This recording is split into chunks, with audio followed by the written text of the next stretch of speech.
The following is a conversation with Jeff Bezos, founder of Amazon and Blue Origin. This is his first time doing a conversation of this kind and of this length. And as he told me, it felt like we could have easily talked for many more hours, and I'm sure we will. And now a quick few second mention of each sponsor. Check them out in the description. It's the best way to support this podcast. We got Notion for team collaboration, Policy Genius for insurance, Masterclass for learning, Sleep for naps, and Insight Tracker for biological data. Choose wisely, my friends. Also, if you want to work with our amazing team, we're always hiring. Go to lexfriedman.com/hiring. And if you want to get in touch with me for other reasons, like guest suggestions, you can go to lexfriedman.com/contact, like with the aliens. But in this case, it's with me. And now on to the full ad reads. As always, no ads in the middle. I try to make these interesting, but if you must skip them, friends, please still check out our sponsors. I enjoy their stuff. Maybe you will too. This show is brought to you by Notion, a note-taking app that I've been using forever, but it's not just for note-taking. It's also for team collaboration, and it's been doing that forever. But recently, it also has the extra added AI capabilities with the Notion AI tool. Obviously, everybody's trying to figure out how to integrate the progress with LLMs, the continued progress, the accelerating progress, the boundless progress with LLMs into our productive lives. To me, obviously, the note-taking, the putting words onto paper as part of the process of figuring out intellectual puzzles, of thinking through things, designing things, summarizing things, interpreting things, all of that. That's the writing process. And integrating AI into that to help you, almost like a buddy, is obviously empowering. But there's an interface question, how to do that well. And to me, Notion does that better than any tool I've used so far. Notion AI can now give you instant answers to your questions using information from across your wiki, projects, docs, and meeting notes. Try Notion AI for free when you go to notion.com/Lex. That's all lowercase, notion.com/Lex, to try the power of Notion AI today. This show is also brought to you by Policy Genius, a marketplace for finding and buying life insurance. Almost every single conversation I have in different ways, I ponder, I explore, I deliberate the simple fact of our mortality. The finiteness of every experience, the human experience, but every experience that makes up the human experience, the good and the bad. I think bringing that up as a topic is important because it is one of the big questions for the introspecting animal that is a human being, for somebody who's trying to figure out the puzzle of the human condition. Why does it have to end? Is it good that it has to end? How does the fact of it ending play with the richness of the experience of every moment that we feel when we open our eyes to the beauty of that experience? Those are good questions, but they also put you in the right mindset to explore the other questions, the details of engineering, the details of business and science, all of that are somehow made more visceral, more intensely salient when grounded in the context of pondering one's own mortality. That's why I try to do it. And I guess Policy Genius wants you to ponder your mortality and do something about it, a pragmatic angle. With Policy Genius, you can find life insurance policies that start at just $292 a year for $1 million of coverage. Head to policygenius.com/Lex or click the link in the description to get your free life insurance quotes and see how much you could save. That's policygenius.com/Lex. This show is also brought to you by Masterclass. $10 a month gets you an all-access pass to watch courses from the best people in the world in their particular thing. That's how you should learn. You should try to find a way to listen to get close to the people that are the best at a thing that you're interested in. That's not the only way to learn. Textbooks, tutorials, lectures, books about a thing are good. But the doers of the thing reveal something not just in their explanations, but in how they construct the explanations, how they think about the words that lead to the formation of the explanations. And all of that becomes salient when you just listen to these master classes. It's the doers that now have become teachers, but they were doers first. Anyway, Chris Hadfield, Will Wright, Carlos Santana, Daniel Negreanu, Neil Gaiman, Martin Scorsese. I would love to talk to Martin Scorsese in this podcast. There's just a lot of classes to choose from. The ones I mentioned are the ones I've personally enjoyed, but maybe there's many others. Maybe you can write to me and recommend ones that were really impactful to you. Get unlimited access to every masterclass and get an additional 15% off an annual membership at masterclass.com/LexPod. That's masterclass.com/LexPod. This episode is also brought to you by 8 Sleep. I don't know why I'm speaking like this, quietly, because when I mention 8 Sleep, I think about myself napping and the calm peace that overtakes my surrounding environment when I'm napping. On a cold bed with a warm blanket, it's a little sampling of heaven. No matter how I'm feeling, I could be feeling totally shitty about whatever thing. I could be angry, I could be sad, I could be lonely, all of these things. All of the different emotional trajectories that the human mind can take you on somehow get all resolved. The knots get untied and everything becomes simple again after a good nap. So take the naps seriously, friends. They are the cure for many of life's ills. And if you want to do your naps the way I do my naps, the right way, you should use 8 Sleep. Check it out and get special savings when you go to 8sleep.com/Lex. This show is also brought to you by Inside Tracker, a service I use to track biological data that comes from my body. This complex, hierarchical, biological machine that provides an infinity of signals, most of which are ignored when we make health, lifestyle, diet, whatever decisions, life decisions. The future is designing systems, machine learning systems that don't ignore those signals, that leverage those signals, combine them, integrate them with the best scientific work of the day to give you advice on what to do with your life. And Inside Tracker is taking steps towards that bright future. So they're using data from your blood, from DNA data, fitness tracker data, all of that to give you lifestyle recommendations. I'm really glad they are pushing this kind of work forward. Get special savings for a limited time when you go to insidetracker.com/Lex. This is the Lex Friedman Podcast. And now, dear friends, here's Jeff Bezos.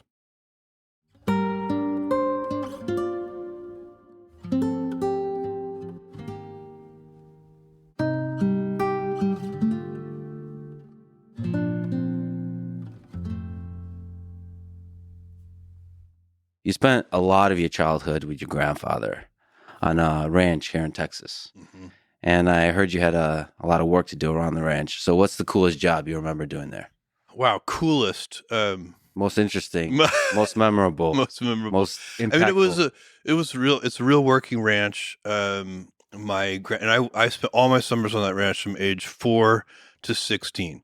And my grandfather was really taking me those in the summers. In the early summers, he was letting me pretend to help on the ranch because, of course, a 4-year-old is a burden, not a help in real life. He's really just watching me and taking care of me. And he was doing that because my mom was so young. She had me when she was 17. And so he was sort of giving her a break. And my grandmother and my grandfather would take me for these summers.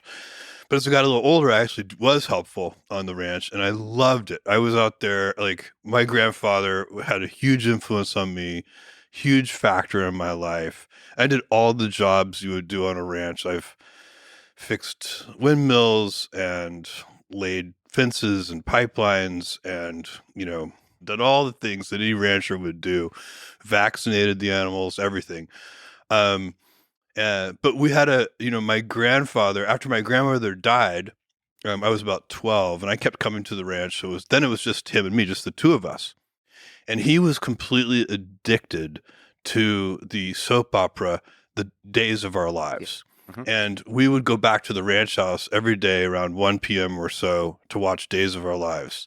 Like sands through an hourglass. So are the days of our lives. Just the image of that, the two of you sitting there watching a soap opera. He Two had ranchers. these big, crazy dogs. It was really a very formative experience for me. But the key thing about it, for me, the great gift I got from it was that my grandfather was so resourceful. He did everything himself. He made his own veterinary tools. He would make needles to suture the cattle up with. Like, he would find a little piece of wire and heat it up and pound it thin and drill a hole in it and sharpen it. So, you learn different things on a ranch than you would learn, growing up in a city. So self-reliance. Yeah. Like figuring out that you can solve problems with enough persistence and ingenuity. And my grandfather bought a D6 bulldozer, which is a big bulldozer, and he got it for like $5,000 because it was completely broken down. It was like a 1955 Caterpillar D6 bulldozer. Knew it would have cost, I don't know, more than $100,000. And we spent an entire summer repairing that bulldozer. And we'd, use mail order to buy big gears for the transmission, and they'd show up, they'd be too heavy to move. So we'd have to build a crane, just that kind of that problem solving mentality. He had it so powerfully. He did all of his own. He didn't pick up the phone and call somebody. He would figure it out on his own. He doing his own veterinary work. But just the image of the two of you fixing a D6 bulldozer and then going in for a little break at 1 p.m. to watch soap opera. Laying on the floor. That's how he watched TV. Yeah. He was a really, really remarkable guy. That's how I imagine Clint Eastwood also in all those Westerns when he's not doing what he's doing. He's just watching soap operas. All right. I read that you fell in love with the idea of space and space exploration when you were 5, watching Neil Armstrong walking on the moon. So let me ask you to look back at the historical context and impact of that. So the space race from 1957 to 1969 between the Soviet Union and the U.S. was in many ways epic. It was a rapid sequence of dramatic events. First satellite to space, first human to space, first spacewalk, first uncrewed landing on the moon, then some failures, explosions, deaths on both sides actually, and then the first human walking on the moon. What are some of the more inspiring moments or insights you take away from that time, those few years, that just 12 years? Well, I mean, there's so much inspiring there. One of the great things to take away from that, one of the great von Braun quotes is, I have come to use the word impossible with great caution. Yeah. And so that's kind of the big story of Apollo, is that things, going to the moon was literally an analogy that people used for something that's impossible. Oh yeah, you'll do that when men walk on the moon. Yeah. And of course it finally happened. So, I think it was pulled forward in time because of the space race. I think, with the geopolitical implications and, how much resource was put into it, at the peak, that program was spending, 2 or 3% of GDP on the Apollo program.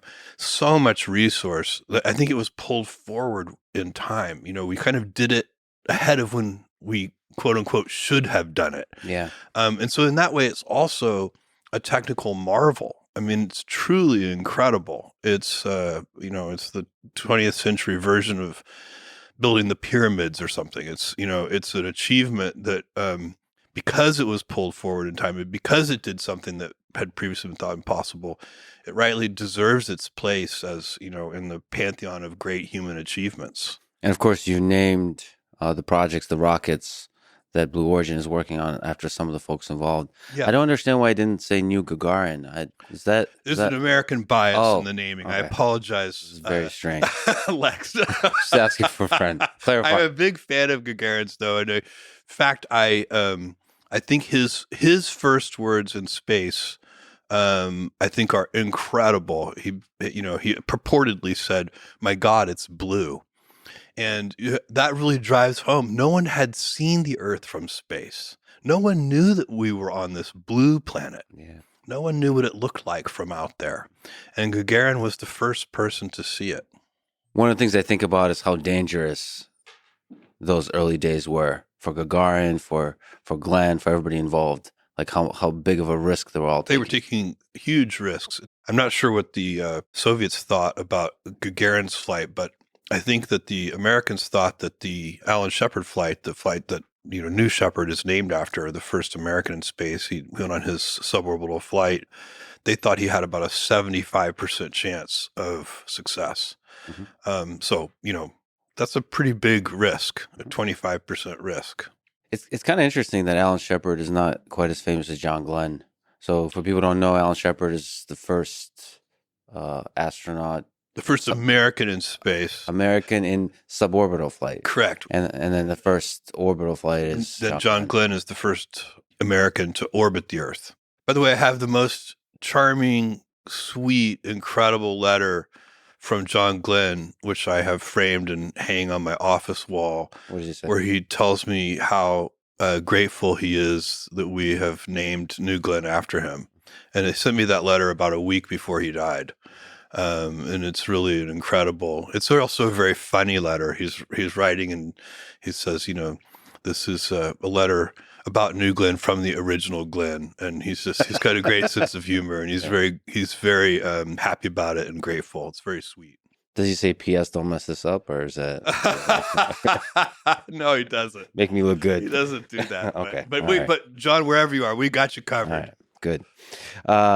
So back to maybe the big picture of space.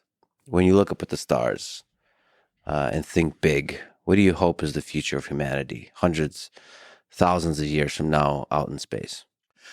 I would love to see, a trillion humans living in the solar system.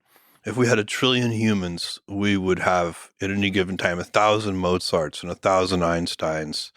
That would, our solar system would be full of life and intelligence and energy.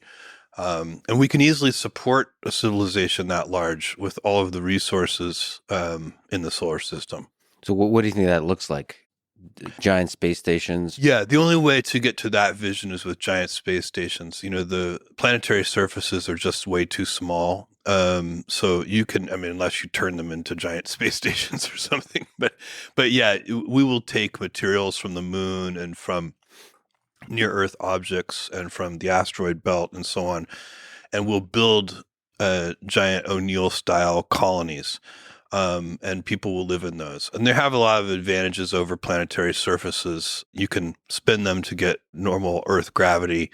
You can put them where you want them. I think most people are going to want to live near Earth, not necessarily in Earth orbit, but in, Earth, but near Earth vicinity orbits.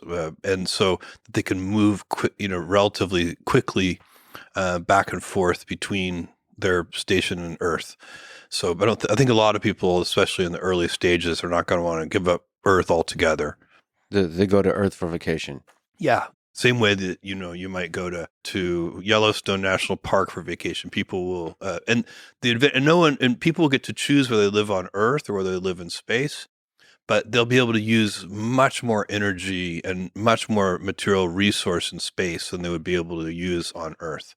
One of the interesting ideas you had is to move the heavy industry away from Earth. So people sometimes have this idea that somehow space exploration is in conflict with the celebration of the planet Earth, that we should focus on preserving Earth.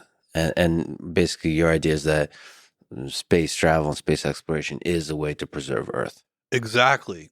This planet, we've sent robotic probes to all the planets.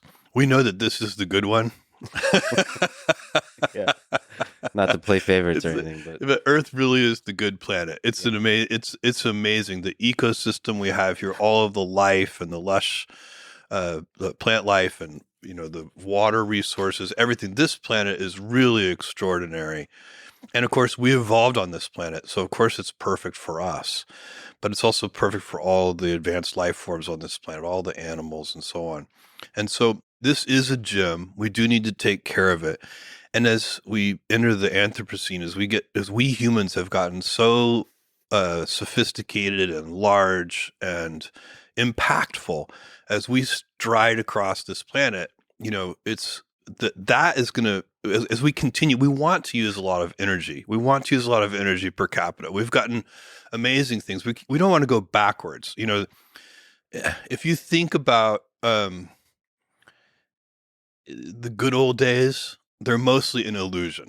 Like in almost every way, life is better for almost everyone today than it was, say, 50 years ago or 100 years ago. We live better lives by and large than our grandparents did and then their grandparents did and so on. And you can see that in global illiteracy rates, global poverty rates, global infant mortality rates. Like almost any metric you choose, we're better off than we used to be. And we get, antibiotics and all kinds of life-saving medical care and so on and so on. And there's one thing that is moving backwards, and it's the natural world. So it is a fact that 500 years ago, pre-industrial age, the natural world was pristine. It was incredible. And we have traded some of that pristine beauty for all of these other gifts that we have as an advanced society. And we can have both. But to do that, we have to go to space. And all of this, really, the most fundamental measure is energy usage per capita. And when you look at, you do want to continue to use more and more energy. It is going to make your life better in so many ways, but that's not compatible ultimately with living on a finite planet. And so we have to go out into the solar system. And really, you could argue about when you have to do that, but you can't credibly argue about whether you have to do that. Eventually, we have to do that. Exactly. So you don't often talk about it, but let me ask you on that topic about the Blue Ring and the Orbital Reef space infrastructure projects. What's your vision for these? So Blue Ring is a very interesting spacecraft that is designed to take up to 3,000 kilograms of payload up to geosynchronous orbit or in lunar vicinity. It has two different kinds of propulsion. It has chemical propulsion and it has electric propulsion. And so you can use Blue Ring in a couple of different ways. You can slowly move, let's say, up to geosynchronous orbit using electric propulsion. That might take, 100 days or 150 days, depending on how much mass you're carrying. And reserve your chemical propulsion so that you can change orbits quickly in geosynchronous orbit. Or you can use the chemical propulsion first to quickly get up to geosynchronous and then use your electrical propulsion to slowly change your geosynchronous orbit. Blue Ring has a couple of interesting features. It provides a lot of services to these payloads. So the payload, it can either be one large payload or it can be a number of small payloads. And it provides thermal management, it provides electric power, it provides compute, provides communications. And so when you design a payload for Blue Ring, you don't have to figure out all of those things on your own. So kind of radiation tolerant compute is a complicated thing to do. And so we have an unusually large amount of radiation tolerant compute on board Blue Ring, and your payload can just use that when it needs to. So it's it's sort of all these services. It's like a set of APIs. It's a little bit like Amazon Web Services, but for space. for space payloads that need to move about in Earth vicinity or lunar vicinity. AWSS. Okay, so compute in space. So you get a giant chemical rocket to get a payload out to orbit, and then you have these admins that show up, this Blue Ring thing that manages various things like compute, Exactly. And it can also provide transportation and move you around to different orbits.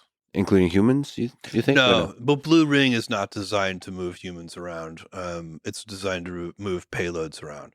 Okay. So we're also building a lunar lander, which is, of course, designed to land humans on the surface of the moon. I'm going to ask you about that, but let me actually just step back to the old days. You were at Princeton with aspirations to be a theoretical physicist. Yeah.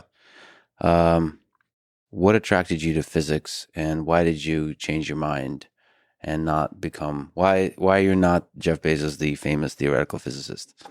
So I loved physics, and I studied physics and computer science, and I was proceeding along the physics path. I was planning to major in physics, and I wanted to be a theoretical physicist. And the computer science was sort of something I was doing for fun. I really loved it, and I was very good at the programming and doing those things, and I enjoyed all my computer science classes immensely. But I really was determined to be a theoretical physicist. It's why I went to Princeton in the first place. It was definitely, and then I realized I was going to be a mediocre theoretical physicist. And there were a few people in my classes, like in quantum mechanics and so on, who they could effortlessly do things that were so difficult for me. And I realized, like, there are 1,000 ways to be smart. Mm-hmm. And to be a really, theoretical physics is not one of those fields where only the top few percent actually move the state of the art forward. Mm-hmm. It's one of those things where you have to be really just your brain has to be wired in a certain way. And there was a guy named one of these people who was convinced me. He didn't mean to convince me, but just by observing him, he Yeah. convinced me that I should not try to be a theoretical physicist. His name was Yosanta. And Yosanta was from Sri Lanka. And he was one of the most brilliant people I'd ever met. My friend Joe and I were working on a very difficult partial differential equations problem set one night. And there was one problem that we worked on for 3 hours. Mm-hmm. And we made no headway whatsoever. And we looked up at each other at the same time and we said, Yosanta. So we went to Yosanta's dorm room. Yeah. And he was there. He was almost always there. And we said, Yosanta, we're having trouble solving this partial differential equation. Would you mind taking a look? Mm-hmm. And he said, of course. By the way, he was the most humble, most kind person. Mm-hmm. And so he looked at our problem and he stared at it for just a few seconds, maybe 10 seconds. And he said, cosine. And I said, what do you mean, Yosanta? What do you mean cosine? He said, that's the answer. Mm-hmm. And I said, no, come on. And he said, let me show you. And he took out some paper and he wrote down 3 pages of equations. Mm-hmm. Everything canceled out. Mm-hmm. And the answer was cosine. And I said, Yosanta, did you do that in your head? And he said, oh, no, that would be impossible. A few years ago, I solved a similar problem. And I could map this problem onto that problem. And then it was immediately obvious that the answer was cosine. I had a few, you have an experience like that. You realize maybe being a theoretical physicist isn't what what the universe wants you to be. And so I switched to computer science, and that worked out really well for me. I enjoy it. I still enjoy it today. Yeah, there's a particular kind of intuition you need to be a great physicist applied to physics. I think the mathematical skill required today is so high. You have to be a world-class mathematician to be a successful theoretical physicist today. Mm-hmm. And it's not, you probably need other skills too, intuition, lateral thinking, and so on. But without just top-notch math skills, you're unlikely to be successful. And visualization skill, you have to be able to really kind of do these kinds of thought experiments. And if you want truly great creativity, actually Walter Isaacson writes about you. It puts you on the same level as Einstein. Well, he's that's very kind. I'm an inventor. If you want to boil down what I am, I'm really an inventor. And I look at things and I can come up with atypical solutions, and then I can create 100 such atypical solutions for something. 99 of them may not survive, you know, scrutiny, but one of those 100 is like, maybe maybe that might work. And then you can keep going from there. So that kind of lateral thinking, that kind of inventiveness in a high dimensionality space where the search space is very large, that's where my inventive skills come. That's the thing I self-identify as an inventor more than anything else. Yeah, and he describes in all kinds of different ways. Walter Isaacson does that creativity combined with childlike wonder that you've maintained still to this day. All of that combined together. Is there, like, if you were to study your own brain, introspect, how do you think? What's your thinking process like? We'll talk about the writing process of putting it down on paper, which is quite rigorous and famous at Amazon. But how do you, when you sit down, maybe alone, maybe with others, and thinking through this high dimensional space and looking for creative solutions, creative paths forward, is there something you could say about that process? It's such a good question. And I honestly don't know how it works. If I did, I would try to explain it. I know it involves lots of wandering. Yeah. So when I sit down to work on a problem, I know I don't know where I'm going. Yeah. So to go in a straight line, to be efficient, efficiency and invention are sort of at odds because real invention, not incremental improvement. Incremental improvement is so important in every endeavor and everything you do. You have to work hard on also just making things a little bit better. But I'm talking about real invention, real lateral thinking. That requires wandering. And you have to give yourself permission to wander. I think a lot of people, they feel like wandering is inefficient and like when I sit down at a meeting, I don't know how long the meeting is going to take if we're trying to solve a problem, because if I did, then I'd know there's some kind of straight line that we're drawing to the solution. The reality is we may have to wander for a long time.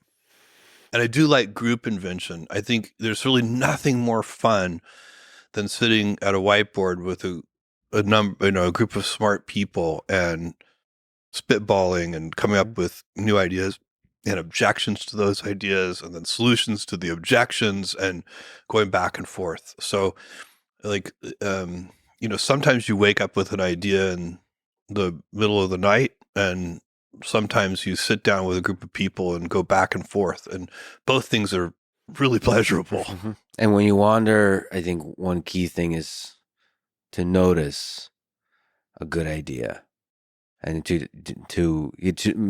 notice the kernel of a good idea. Maybe pull at that string, because I don't think good ideas come fully formed. 100% right. In fact, when I come up with what I think is a good idea and it survives kind of the first level of scrutiny, that I do in my own head, and I'm ready to tell somebody else about the idea, I will often say, look, it is going to be really easy for you to find objections to this idea, but work with me. There's something there. There's something there. And that is intuition. Yeah. Because it's really easy to kill new ideas in the beginning because they do have so many easy objections to them. So you need to kind of forewarn people and say, look, I know it's going to take a lot of work to get this to a fully formed idea. Let's get started on that. It'll be fun. So you got that ability to say cosine in you somewhere, after all. Maybe not on math, but in a different domain. Yeah. There are 1,000 ways to be smart, by the way. And that is a really, like, when I go around, and I meet people, I'm always looking for the way that they're smart. And you find that's one of the things that makes the world so interesting and fun, is that it's not like IQ is a single dimension. There are people who are smart in such unique ways. Yeah, you just gave me a good response to when somebody calls me an idiot on the internet. There's 1,000 ways to be smart, sir. Well, they might tell you, yeah, but there are a million ways to be dumb. Yeah, right. I feel like that's a Mark Twain quote. Okay. All right. You gave me an amazing tour of Blue Origin rocket factory and launch complex in the historic Cape Canaveral. That's where New Glenn, the big rocket we talked about, is being built and will launch. Can you explain what the New Glenn rocket is and tell me some interesting technical aspects of how it works? Sure. New Glenn is a very large, a heavy lift launch vehicle. It'll take about 45 metric tons to LEO, very large class. It's about half the thrust, a little more than half the thrust of the Saturn V rocket. So it's about 3.9 million pounds of thrust on liftoff. The booster has 7 BE4 engines.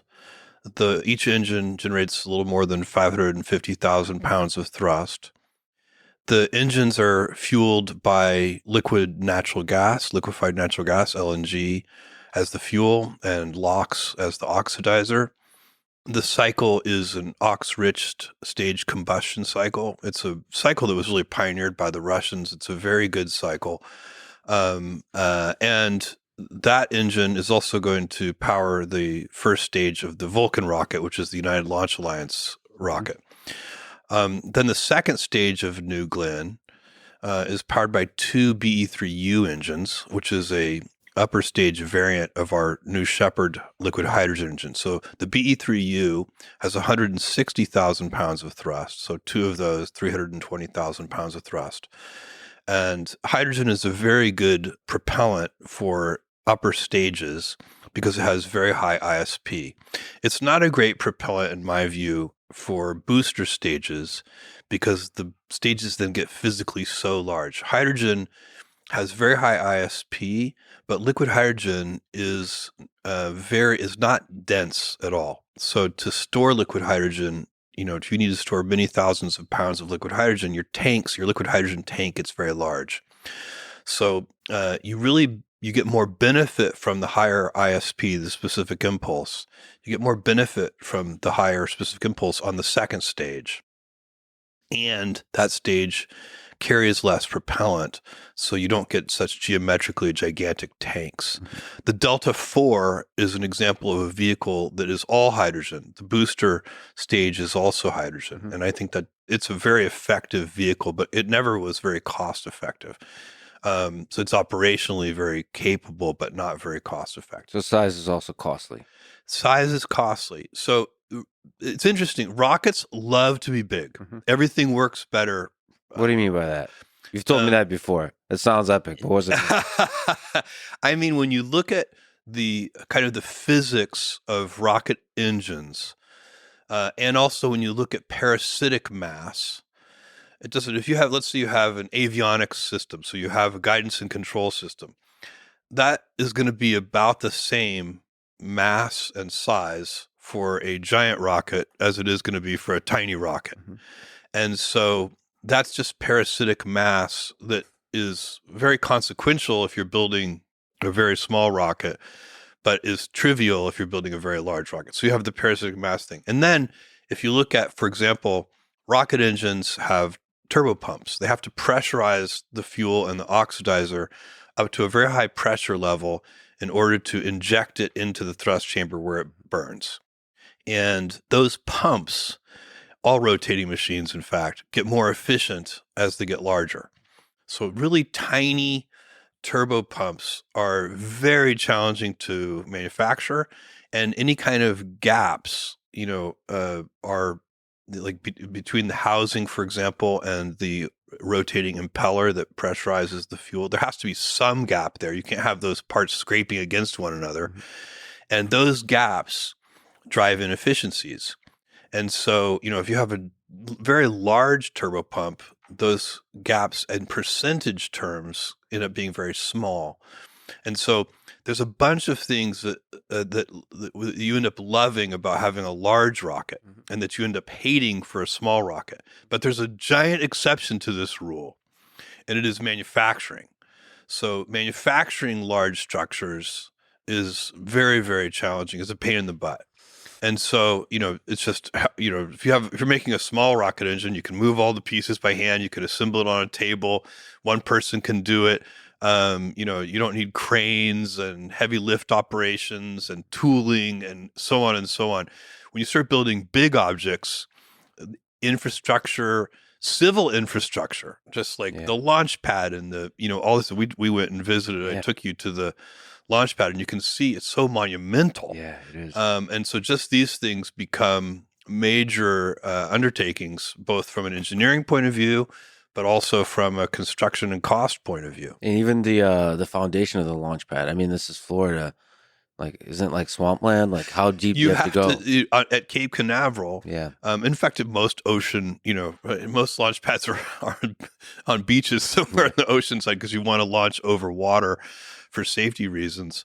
Yes, you have to drive pilings, dozens and dozens and dozens of pilings, 50, 100, 150 feet deep to get enough structural integrity for these very large, yes, these turn into major civil engineering projects. I just have to say everything about that factory is pretty badass. You said tooling.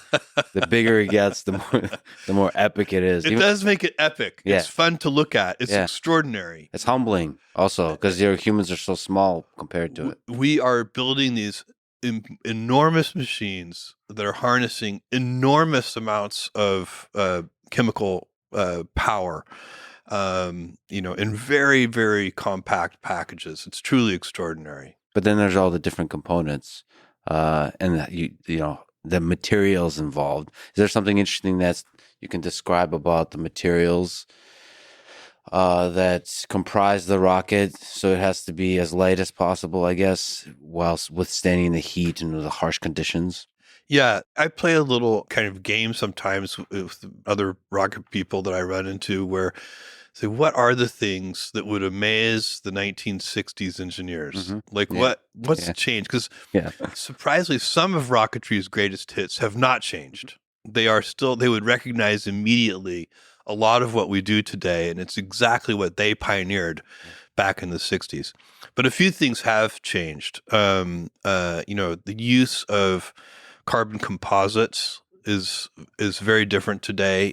We can build very sophisticated. You saw our carbon tape laying machine that builds the giant fairings, and we can build these incredibly light, very stiff fairing structures out of carbon composite material that they could not have dreamed of. I mean, the efficiency, the structural efficiency of that material is so high compared to any, metallic material you might use or anything else. So that's one. Aluminum lithium and the ability to friction stir weld aluminum lithium. Do you remember the friction stir welding that I showed you? This is a remarkable technology. It was invented decades ago, but has become very practical over just the last couple of decades. And instead of using heat to weld two pieces of metal together, it literally stirs the two pieces. There's a pin that rotates at a certain rate, and you put that pin between the two plates of metal that you want to weld together, and then you move it at a very precise speed. And instead of heating the material, it heats it a little bit because of friction, but not very much. You can literally immediately after welding with stir friction welding, you can touch the material and it's just barely warm. It literally stirs the molecules together. It's quite extraordinary. Relatively low temperature, and I guess high temperature is what makes them that makes it a weak point. Exactly. So with traditional welding techniques, you may have whatever the underlying strength characteristics of the material are. You end up with weak regions where you weld. Mm-hmm. And with friction stir welding, the welds are just as strong as the bulk material. So it really allows you, and so because when you're, let's say you're building a tank that you're going to pressurize, a large, liquid natural gas tank for our booster stage, for example, if you are welding that with traditional methods, you have to size those weld lands, the thickness of those pieces, with that knockdown for whatever damage you're doing with the weld, and that's going to add a lot of weight to that tank. I mean, even just looking at the fairings, the result of that. The complex shape that it takes and like what it's supposed to do is kind of incredible because so people don't know it's on top of the rocket, it's going to fall apart. That's its task, but it has to stay strong sometimes Yes. and then disappear when it needs to, That's right. which is a very difficult task. Yes. When you need something that needs to have 100% integrity until it needs to have 0% Yeah. integrity, it needs to stay attached until it's ready to go away. And then when it goes away, it has to go away completely.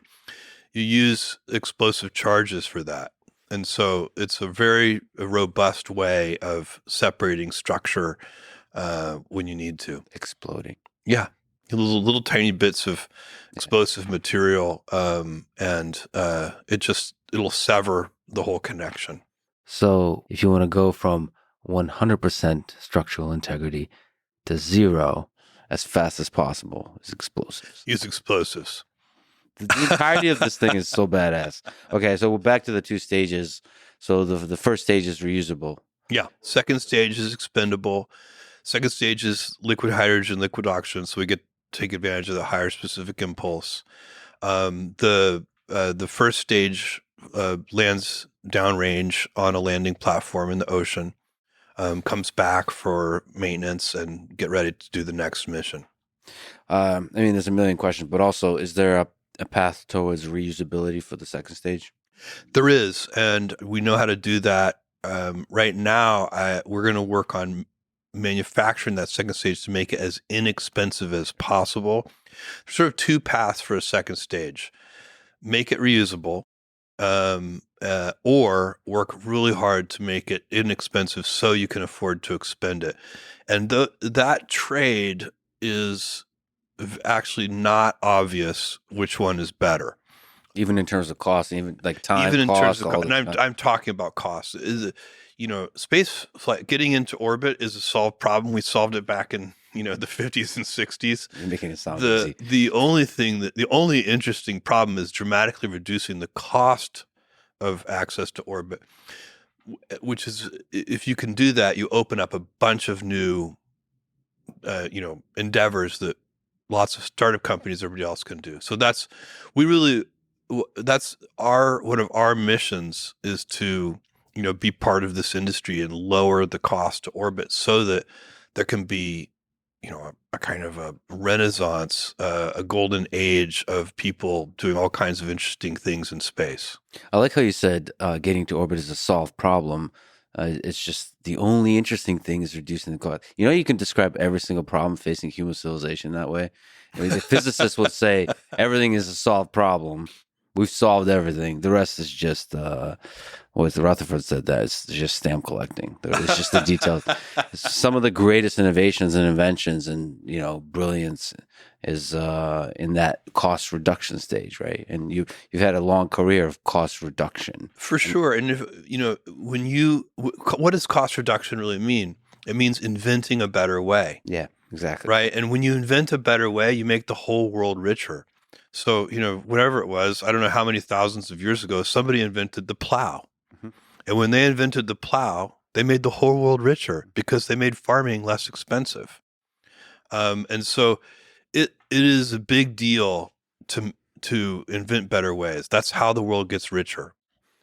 So what are some of the biggest challenges on the manufacturing side, on the engineering side that you're facing in working to get to the first launch of New Glenn? The first launch is one thing, and we'll do that in 2024, coming up in this coming year. The real thing that's the bigger challenge is making sure that our factory is efficiently manufacturing at rate.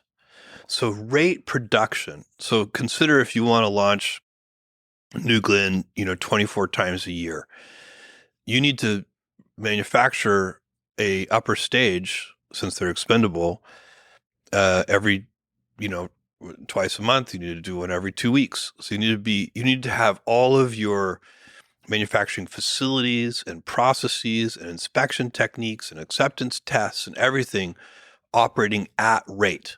And rate manufacturing is at least as difficult as designing the vehicle in the first place. And the same thing. So every upper stage has 2 BE3U engines. So those engines, you need, if you're going to launch the vehicle twice a month, you need 4 engines a month. So you need an engine every week. So that engine needs to be being produced at rate. And that's and there's all of the things that you need to do that, all the right machine tools, all the right fixtures, the right people, process, etc. So it's one thing to build a first article, right? So that's, to launch New Glenn for the first time, you need to produce a first article. But that's not the hard part. The hard part is everything that's going on behind the scenes to build a factory that can produce New Glens at rate. So the first one is produced in a way that's enables the production of the second, the third, and the fourth, and the fifth, and sixth. You could think of the first article as kind of pushing it. It pushes all of the rate manufacturing technology along. In other words, it's kind of the it's the test article in a way that's testing out your manufacturing technologies. So manufacturing is the big challenge. Yes. I mean, I don't want to make it sound like any of it is easy. I mean, the people who are designing the engines and all this, like, all of it is hard, for sure. But the challenge right now is driving really hard to get to rate manufacturing, and to do that in an efficient way. Again, kind of back to our cost point. If you get to rate manufacturing in an inefficient way, you haven't really solved the cost problem, and maybe you haven't really moved the state of the art forward. All this has to be about moving the state of the art forward. There are easier businesses to do. I always tell people, look, if you are trying to make money, like start a salty snack food company or something. You write that idea down. Like make the Lex Friedman potato chips. Don't say it. People are going to steal it. But yeah, it's hard. You see what I'm saying? It's like there's nothing easy about this business, and but it's its own reward. It's fascinating. It's worthwhile. It's meaningful. And so, I don't want to pick on salty snack food companies, but I think it's less meaningful. At the end of the day, you're not going to have accomplished something amazing. Yeah, even if you do make a lot of money at it. Yeah, there's something fundamentally different about the quote unquote business of space exploration. Yeah, for sure. It's a grand project of humanity. Yes, it's one of humanity's grand challenges. And especially as you look at going to the moon and going to Mars and building giant O'Neill colonies and unlocking all the things, I won't live long enough to see the fruits of this. But the fruits of this come from building a road to space, getting the infrastructure. I'll give you an analogy. When I started Amazon, I didn't have to develop a payment system. It already existed. It was called the credit card. I didn't have to develop a transportation system to deliver the packages. It already existed. It was called the Postal Service and Royal Mail and Deutsche Post and so on. So all this heavy lifting infrastructure was already in place, and I could stand on its shoulders. And that's why when you look at the internet, by the way, another giant piece of infrastructure that was around in the early, I'm taking you back to like 1994, people were using dial-up modems, and it was piggybacking on top of the long distance phone network. That's how the internet, that's, how people were accessing servers and so on. And that, again, if that hadn't existed, it would have been hundreds of billions of capex to put that out there. No startup company could have done that. And so the problem, you see if you look at the dynamism in the internet space over the last 20 years, it's because, you see like two kids in a dorm room could start an internet company that could be successful and do amazing things because they didn't have to build heavy infrastructure. It was already there. And that's what I want to do. I'd take, my Amazon winnings and use that to build heavy infrastructure so that the next generation, the generation that's my children and their children, those generations can then use that heavy infrastructure. Then there'll be space entrepreneurs who start in their dorm room. Yeah. Like that will be a marker of success when you can have a really valuable space company started in a dorm room. Then we know that we've built enough infrastructure so that ingenuity and imagination can really be unleashed. I find that very exciting. As they will, of course, as kids do, take all of this hard infrastructure building for granted. Of course, Which that's is it. the entrepreneurial spirit. That's an inventor's greatest dream Yeah. is that their inventions are so successful that they are one day taken for granted. Nobody thinks of Amazon as an invention anymore. Nobody thinks of customer reviews as an invention. We pioneered customer reviews, but now they're so commonplace.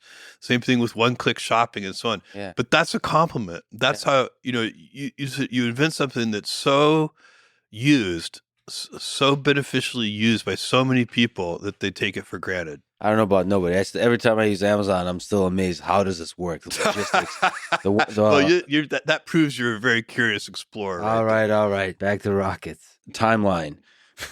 You said 2024.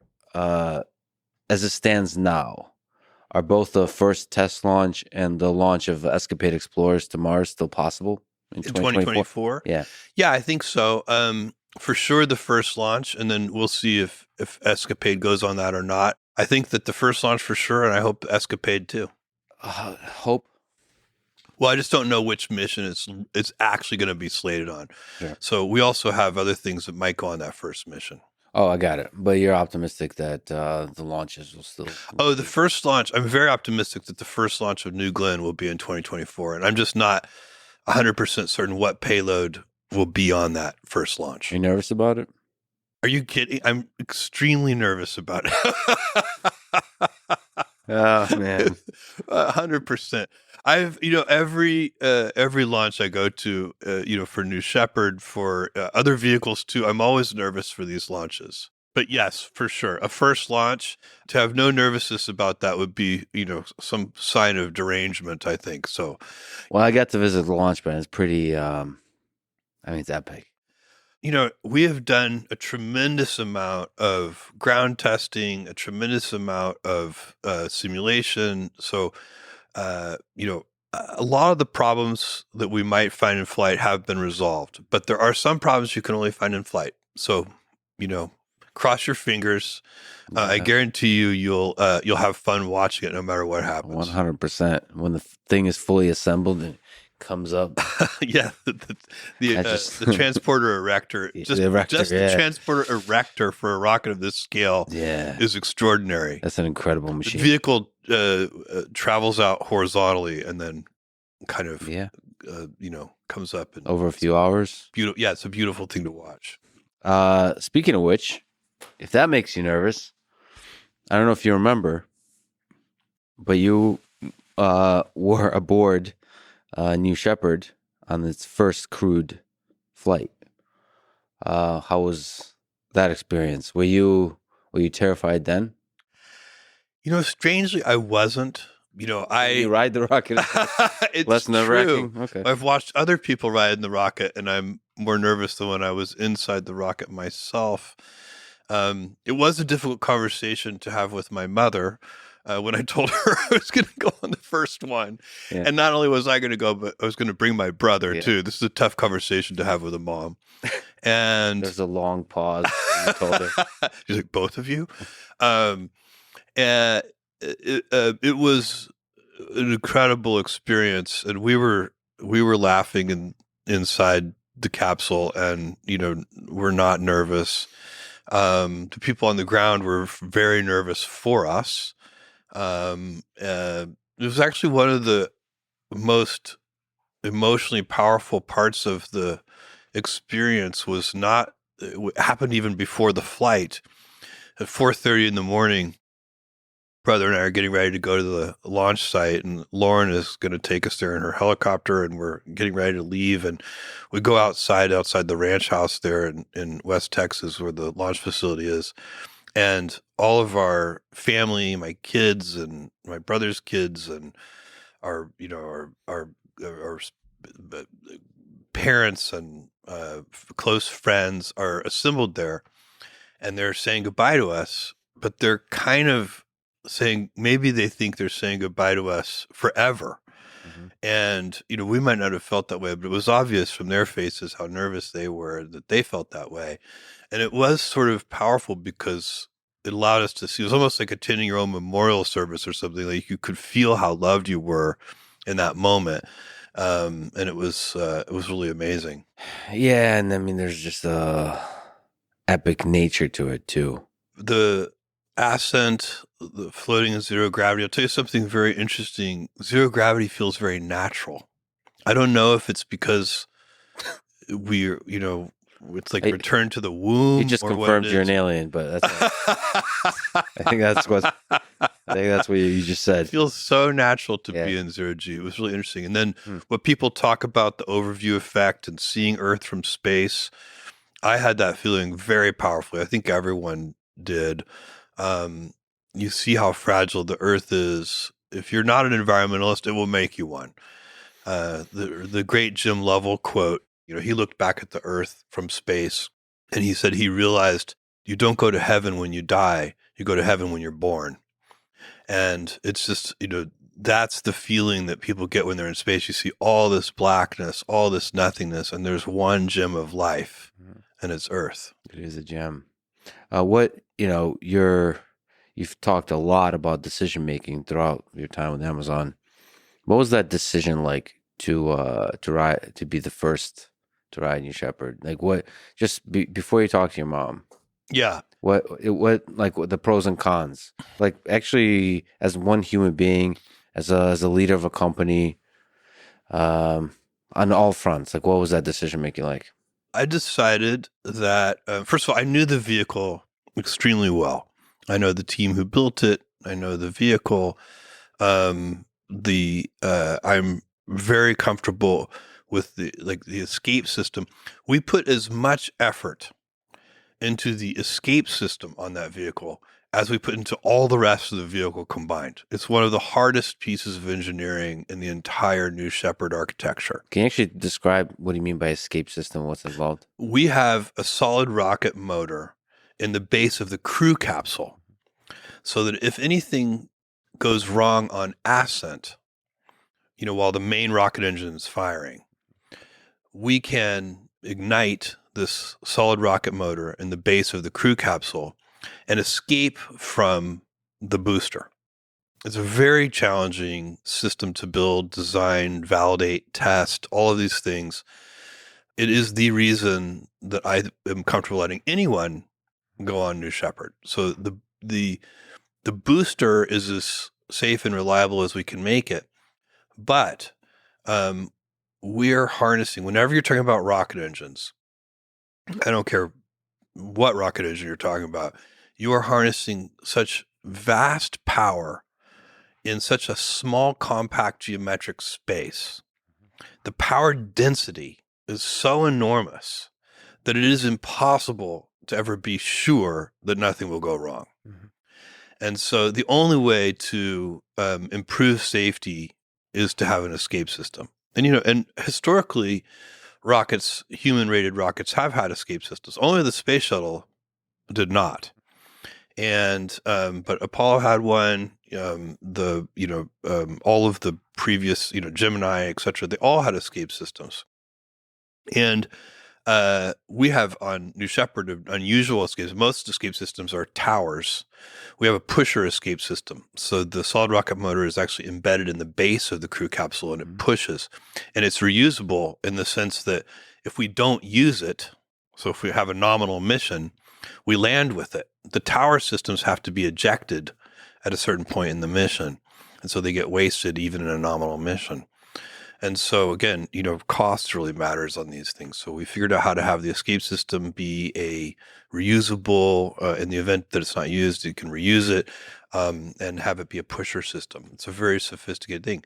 So I knew these things. You asked me about my decision to go. And so I know the vehicle very well. I know the people who designed it. I have great trust in them and in the engineering that we did. And I thought to myself, look, if I am not ready to go, then I wouldn't want anyone to go. A tourism vehicle has to be designed, in my view, to be as safe as one can make it. You can't make it perfectly safe; it's impossible. But you just have to. People will do things. People take risks. They climb mountains. They they skydive, they, do deep underwater scuba diving and so on. People are okay taking risk. You can't eliminate the risk, but it is something, because it's a tourism vehicle, you have to do your utmost to eliminate those risks. And I felt very good about the system. I think it's one of the reasons I was so calm inside, and maybe others weren't as calm. They didn't know as much about it as I did. Who was in charge of engaging the escape system? Did you have? It's automated. Okay. The escape system I was visualizing is completely automated. Automated is better because it can react so much faster. Yeah.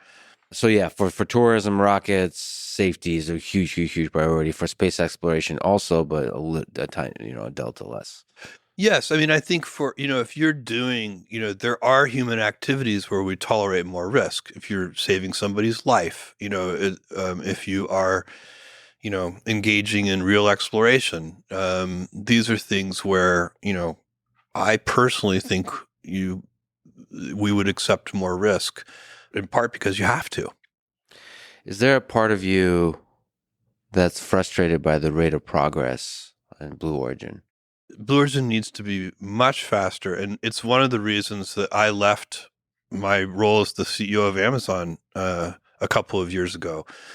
I wanted to come in and Blue Origin needs me right now. And so I had always, when I was the CEO of Amazon, my point of view on this is if I'm the CEO of a publicly traded company, it's going to get my full attention. And I really, it's just how I think about things. It was very important to me. I felt I had an obligation to all the stakeholders at Amazon to do that. And so having, turned the CEO, I'm still the executive chair there, but I've turned the CEO role over. And the reason, the primary reason I did that is so that I could spend time on Blue Origin, adding some, energy, some sense of urgency. We need to move much faster, and we're going to. What are the ways to speed it up? So, I mean, there's,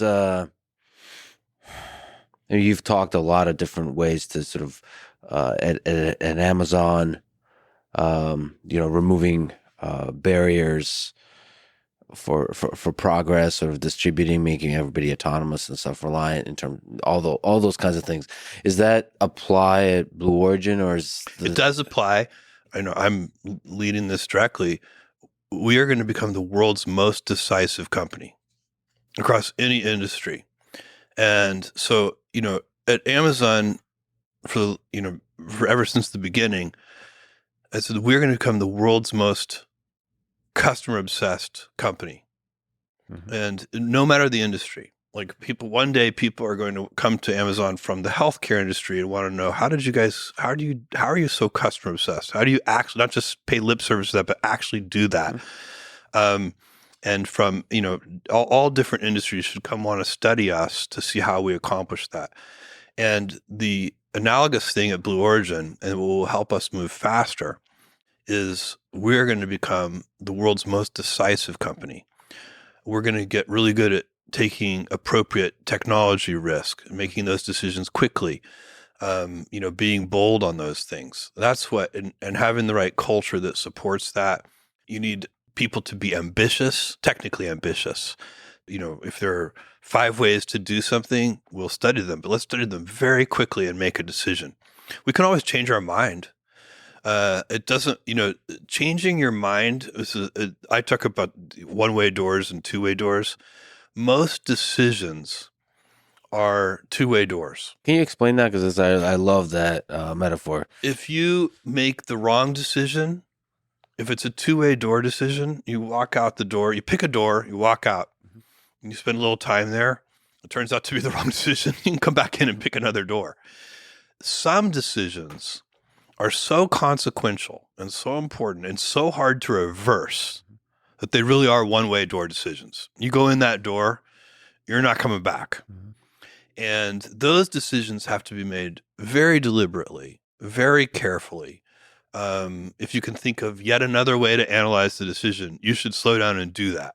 So, when I was CEO of Amazon, I often found myself in the position of being the chief slowdown officer, mm-hmm. because somebody would be bringing me a one-way door decision.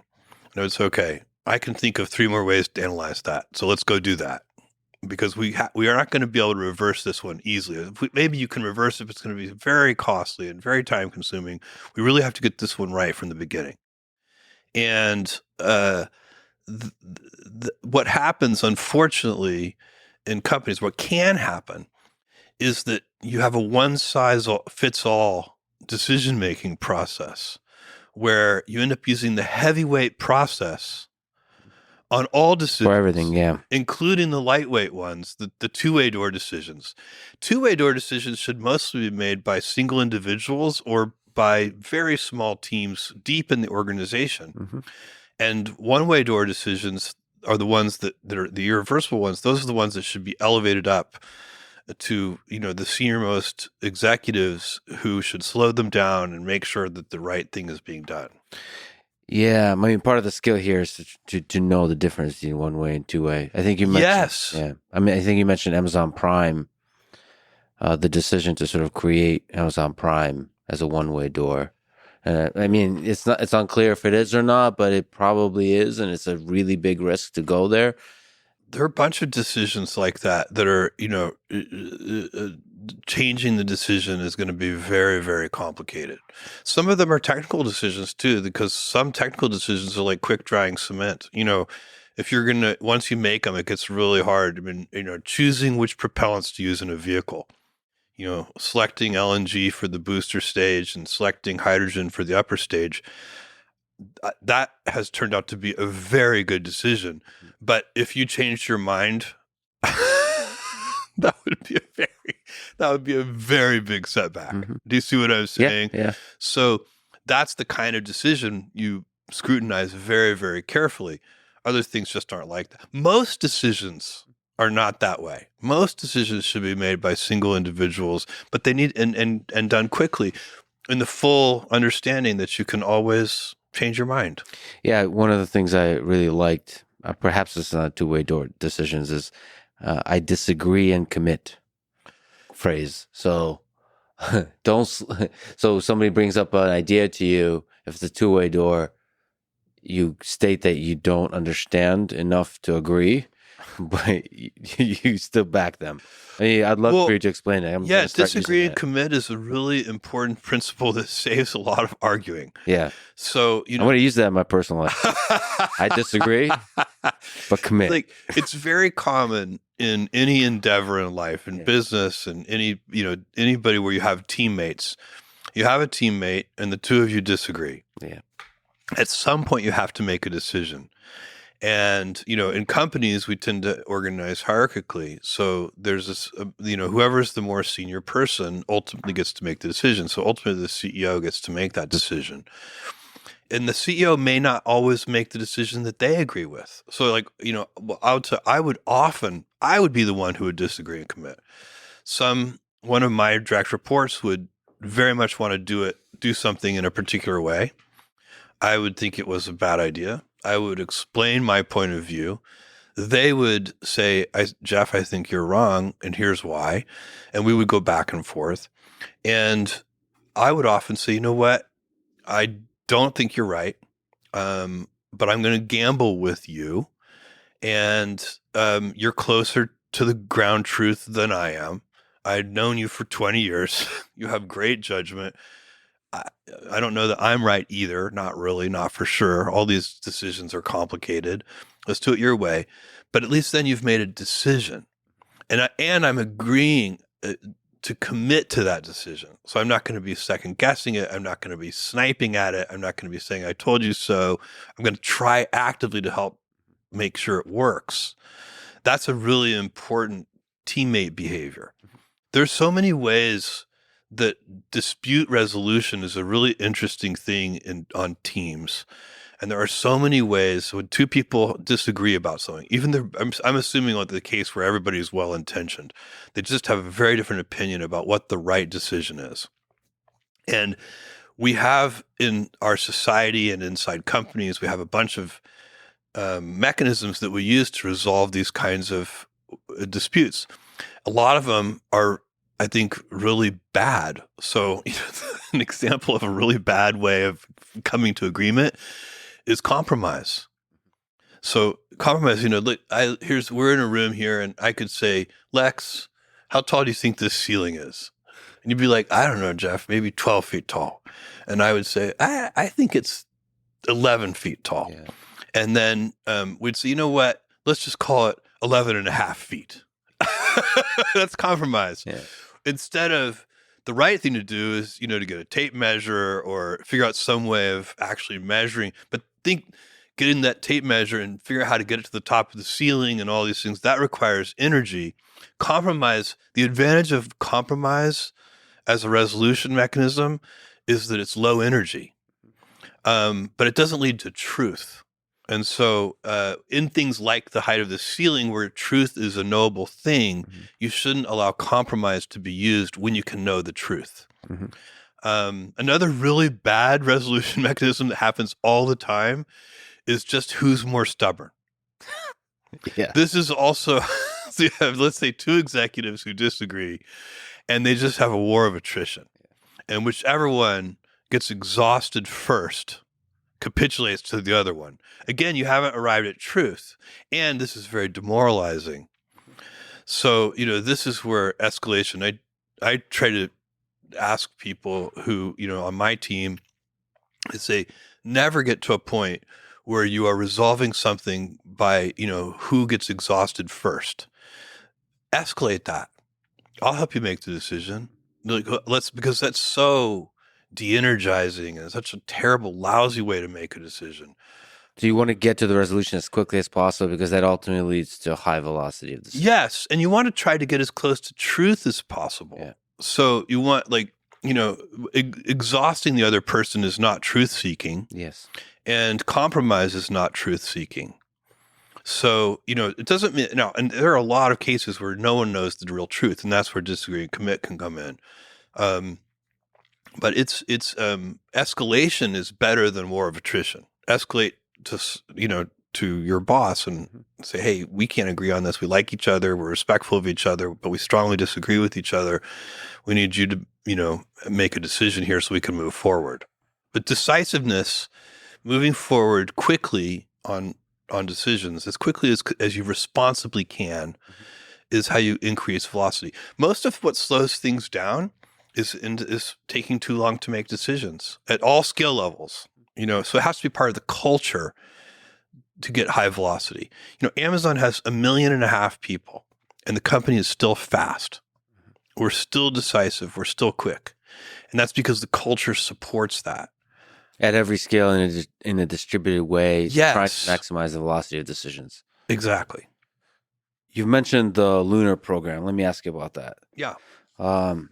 There's a lot going on there, and you haven't really talked about it much. So in addition to the Artemis program with NASA, Blue is doing its own lander program. Can you describe it? There's a sexy picture on Instagram with one of them. Is it the MK1, I guess? Yeah, the Mark 1. The picture here is me with Bill Nelson, the NASA administrator. Just to clarify, the lander is the sexy thing about the Instagram. You really want to clarify I know it's that? not me. I know it was either the lander or Bill. Okay. Hey, I love thank you Bill, for but clarifying. okay. The Mark 1 lander is designed to take 3,000 kilograms to the surface of the moon in expendable cargo. It's an expendable lander, lands on the moon, stays there, take 3,000 kilograms to the surface. It can be launched on a single New Glenn flight, which is very important. So it's a relatively simple architecture, just like the human landing system lander that they call the Mark II. Mark 1 is also fueled with liquid hydrogen, and which is for high energy missions like landing on the surface of the moon. The high specific impulse of hydrogen is a very big advantage. The disadvantage of hydrogen has always been that it's since it's such a deep cryogen, it's not storable. So it's constantly boiling off, and you're losing propellant because it's boiling off. And so what we're doing as part of our lunar program is developing solar-powered cryocoolers that can actually make hydrogen a storable propellant for deep space. And that's a real game changer. It's a game changer for any high energy mission. So to the moon, but to the outer planets, to Mars, everywhere. So the idea with Mark 1, both Mark 1 and Mark 2, is the New Glenn can carry it from the surface of Earth to the surface of the moon. Exactly. So the Mark 1 is expendable. The lunar lander we're developing for NASA, the Mark 2 lander, that's part of the Artemis program. They call it the sustaining lander program. So that lander is designed to be reusable. It can land on the surface of the moon in a single stage configuration and then take off. So if you look at the Apollo program, the lunar lander in Apollo was really two stages. It would land on the surface, and then it would leave the descent stage on the surface of the moon, and only the ascent stage would go back up into lunar orbit where it would rendezvous with the command module. Here, what we're doing is we have a single stage lunar lander that carries down enough propellant so that it can bring the whole thing back up so that it can be reused over and over. And the point of doing that, of course, is to reduce cost so that you can make lunar missions more affordable over time, that's one of NASA's big objectives, because this time, the whole point of Artemis is go back to the moon, but this time to stay. Mm-hmm. So, back in the Apollo program, we went to the moon 6 times and then ended the program, and it really was too expensive to continue. And so there's a few questions there, but one is, how do you stay on the moon?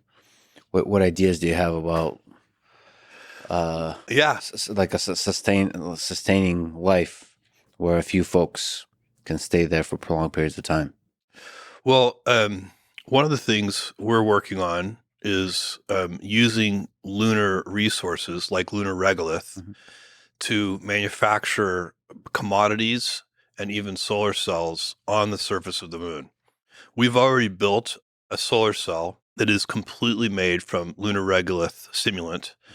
And this solar cell is only about 7% power efficient. So it's very inefficient compared to, the more advanced solar cells that we make here on Earth. But if you can figure out how to make a practical solar cell factory that you can land on the surface of the moon, mm-hmm.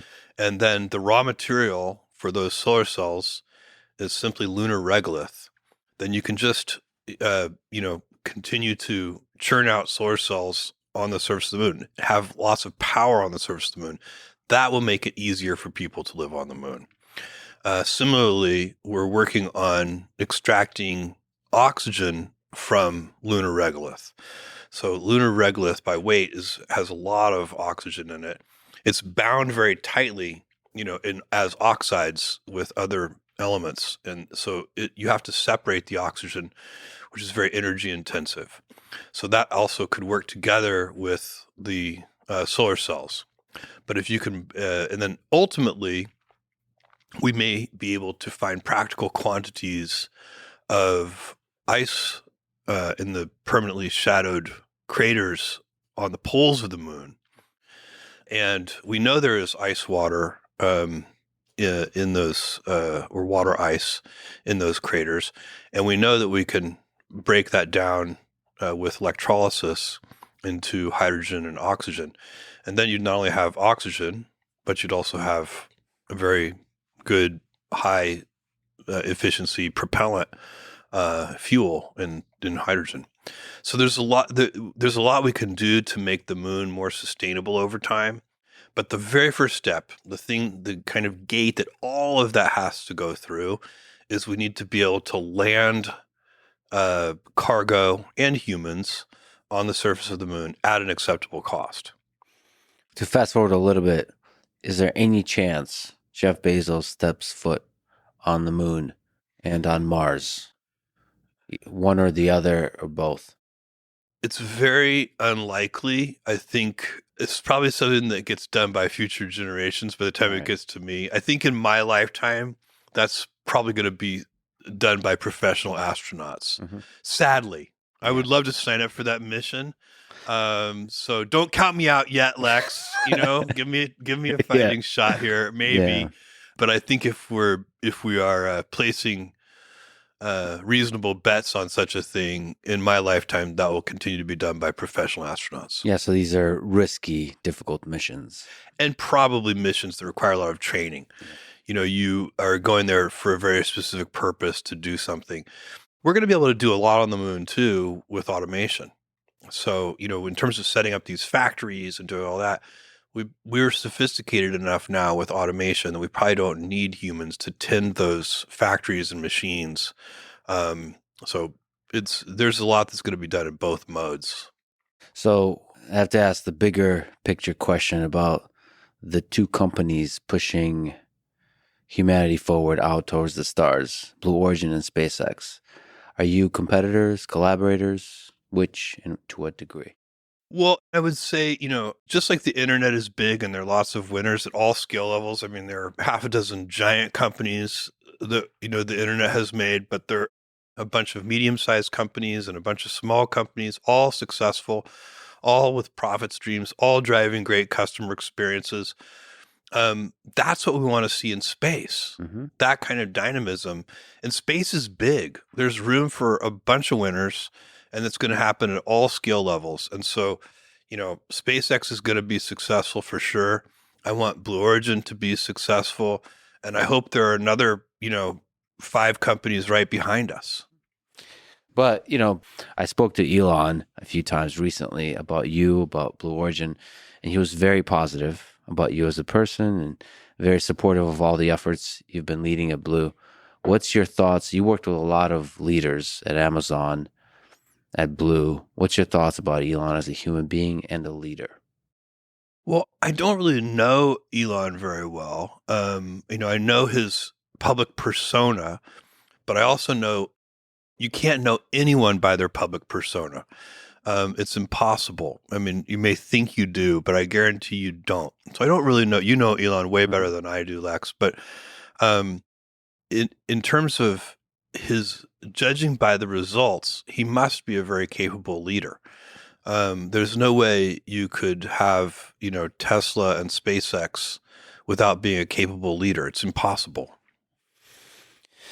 Yeah, I hope you guys hang out sometimes, shake hands, and sort of have a kind of friendship that would inspire just the entirety of humanity. Because what you're doing is like one of the big, grand challenges ahead for humanity. Well, I agree with you, and I think in a lot of these endeavors, we're very like-minded. Yeah. So I think, I'm not saying we're identical, but I think we're very like-minded, and so I love that idea. All right, going back to sexy pictures on your Instagram. There's a video of you from the early days of Amazon, giving a tour of your quote sort of offices. I think your dad is holding the camera. He is, yeah, Okay. I know, yes. This is what the giant orange extension cord, Yeah. and yeah. And you're like explaining the genius of the extension cord and how this is a desk and the CRT monitor, and sort of that's where all the magic happens. I forget what your dad said, but this is like the the center of it all. So, what was it like? What was going through your mind at that time? You left a good job in New York and took this leap. Were you excited? Were you scared? So excited and scared, anxious, thought the odds of success were low. Told all of our early investors that I thought there was a 30% chance of success, by which I just meant getting your money back, not not what actually happened. Because that's the truth. Every startup company is unlikely to work.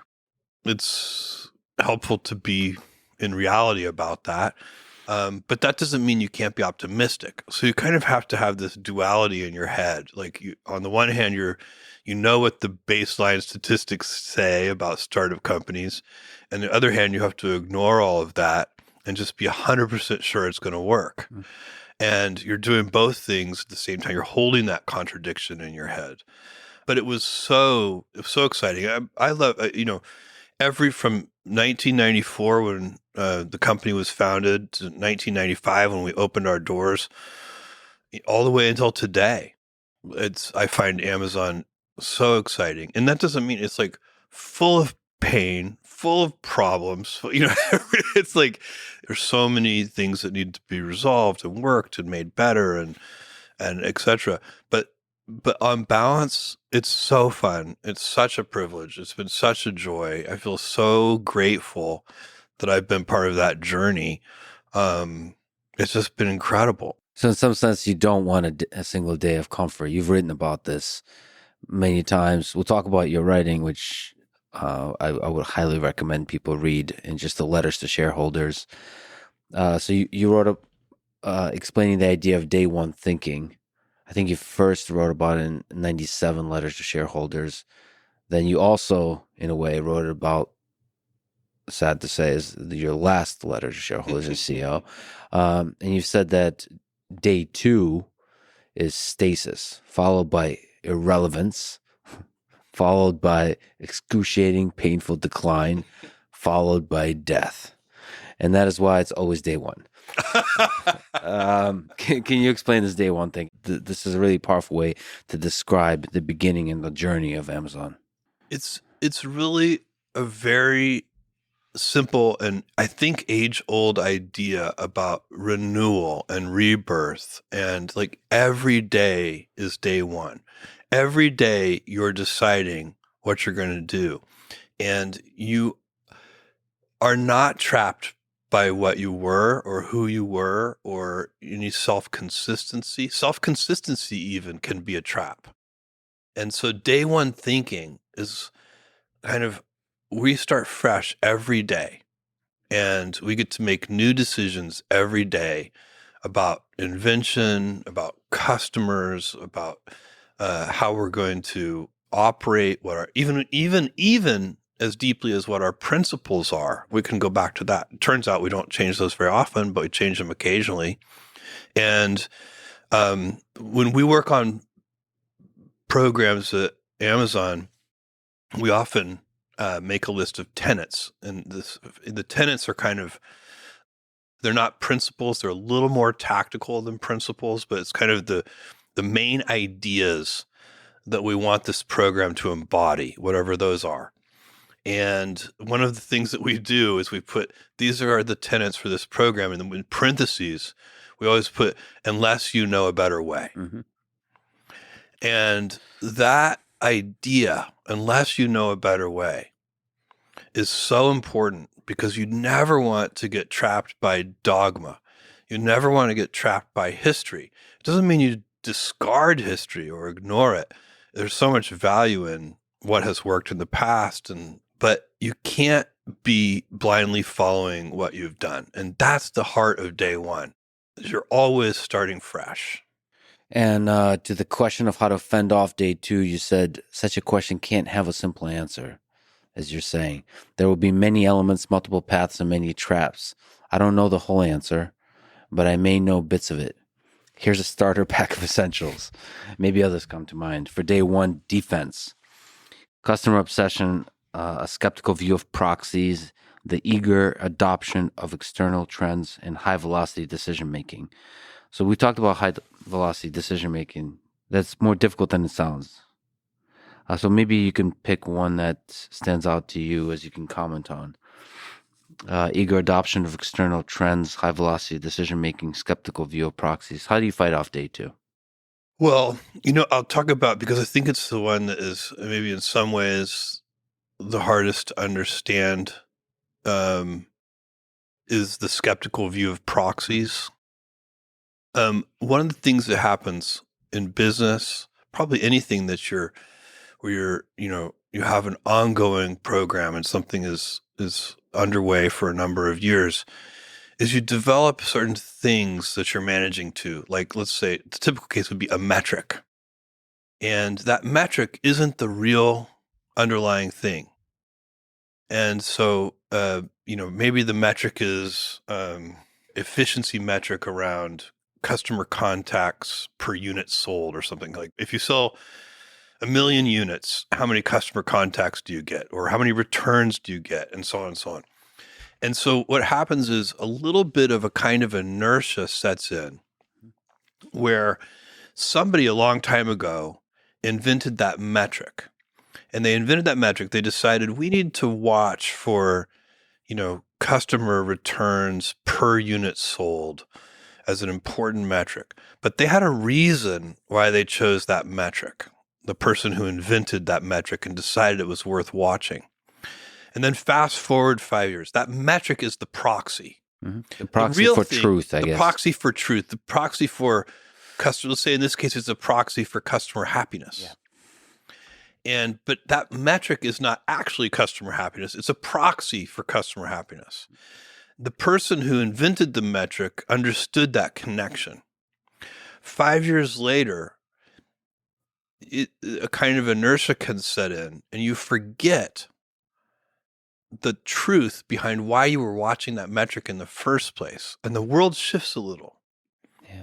And now that proxy isn't as valuable as it used to be, or it's missing something.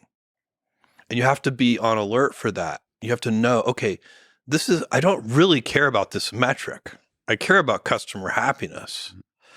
And this metric is worth putting energy into and following and improving and scrutinizing only in so much as it actually affects customer happiness. And so you got to constantly be on guard. And it's very, very common. This is a nuanced problem. It's very common, especially in large companies, that they are managing to metrics that they don't really understand. They don't really know why they exist. And the world may have shifted out from under them a little. And the metrics are no longer as relevant as they were when somebody 10 years earlier invented the metric. That is a nuance, but that's a big problem, right? It's a huge problem. There's something so compelling to have a nice metric to try to optimize. Yes. And by the way, you do need metrics. Yes, you do. You can't ignore them. You want them, but you just have to be constantly on guard. This is, a way to slip into day two thinking would be to manage your business to metrics that you don't really understand, and you're not really sure why they were invented in the first place, and you're not sure they're still as relevant as they used to be. What does it take to be the guy or gal who brings up the point that this proxy might be outdated? I guess, what does it take to have a culture that enables that in the meeting? Because that's a very uncomfortable thing to bring up at a meeting. We all showed up here. It's a Friday. Way, this is you have just asked $1 million question. So this is what if I generalize what you're asking, you're talking in general about truth telling. Yeah. And we humans are not really truth-seeking animals. We are social animals. Yeah, we are. And, take you back in time 10,000 years and you're in a small village. If you go along to get along, you can survive. You can procreate. If you're the village truth teller, you might get clubbed to death in the middle of the night. Truths are often, they don't want to be heard because important truths can be uncomfortable. They can be awkward. They can be exhausting, impolite. Yes, all that kind of stuff. Challenging. Yeah. They can make people defensive, even if that's not the intent. But any high-performing organization, whether it's a sports team, a business, a political organization, an activist group, I don't care what it is, any high-performing organization has to have mechanisms and a culture that supports truth-telling. One of the things you have to do is you have to talk about that. And you have to talk about the fact that it takes energy to do that. And you have to talk to people. You have to remind people it's okay that it's uncomfortable. You have to literally tell people it's not what we're designed to do as humans. It's not really, it's kind of a side effect. We can do that.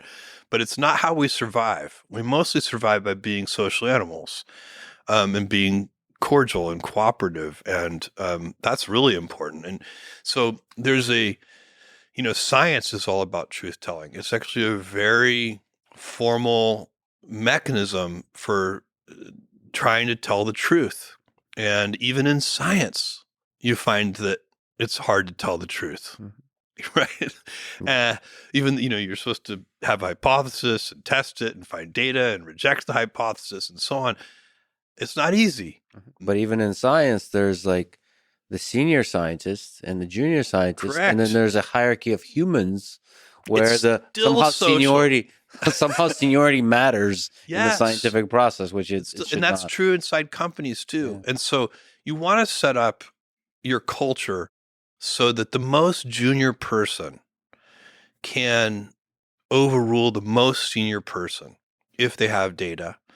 And that really is about trying to, there are little things you can do. So for example, in every meeting that I attend, I always speak last.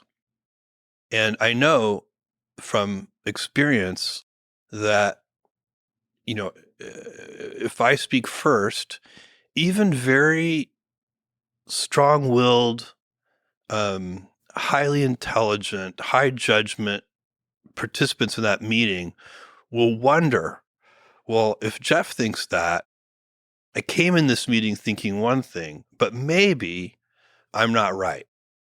And so you can do little things like if you're the most senior person in the room, go last.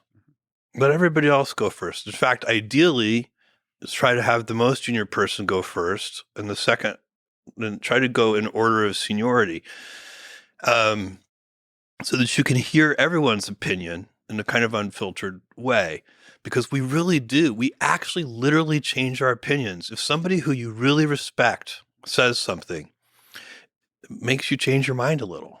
So you're saying implicitly or explicitly give permission for people to have a strong opinion, that as long as it's backed by data.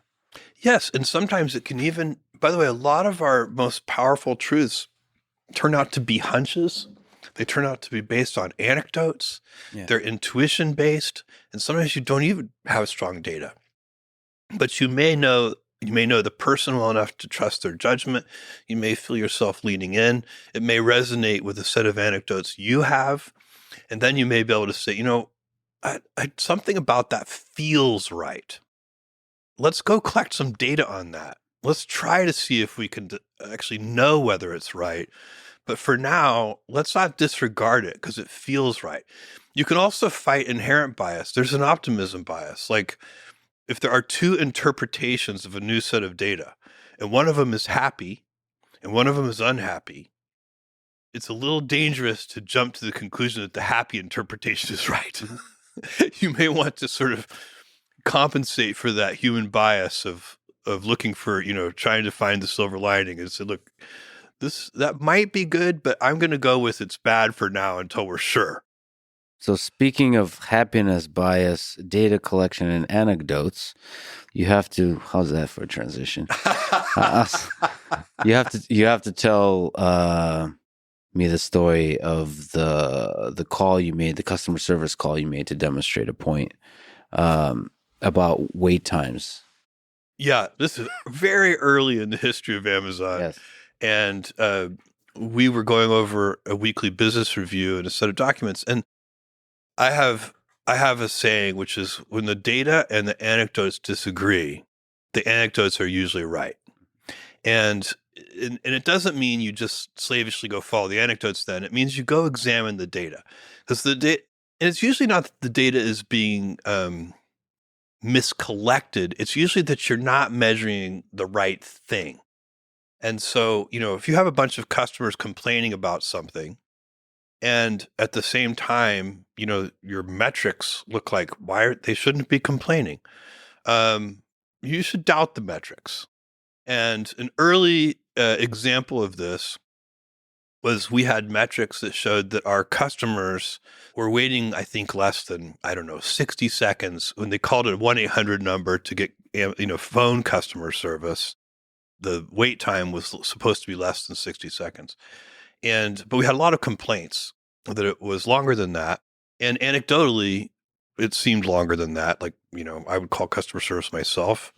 And so one day we're in a meeting, or going through the WBR and the weekly business review, and we get to this metric in the deck.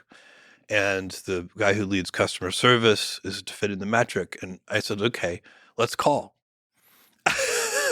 And I picked up the phone and I dialed the 1-800 number and called customer service. And we just waited in silence for the. What did it turn out to be? Like Oh, it 4 was minutes? really long, more than 10 minutes, I think. Oh, wow. I mean, it was many minutes, and so it dramatically Yeah. made the point that something was wrong with the data Yeah. collection. We weren't measuring the right thing, and that set off a whole chain of events where we started measuring it right. And that's an example, by the way, of truth telling. Is like that's an uncomfortable thing to do, Yeah. but you have to seek truth even when it's uncomfortable, and you have to get people's attention, and they have to buy into it, and they have to get energized around really fixing things. So that speaks to the obsession with the customer experience. So one of the defining aspects of your approach to Amazon is just being obsessed with making customers happy. I think companies sometimes say that, but Amazon is really obsessed with that.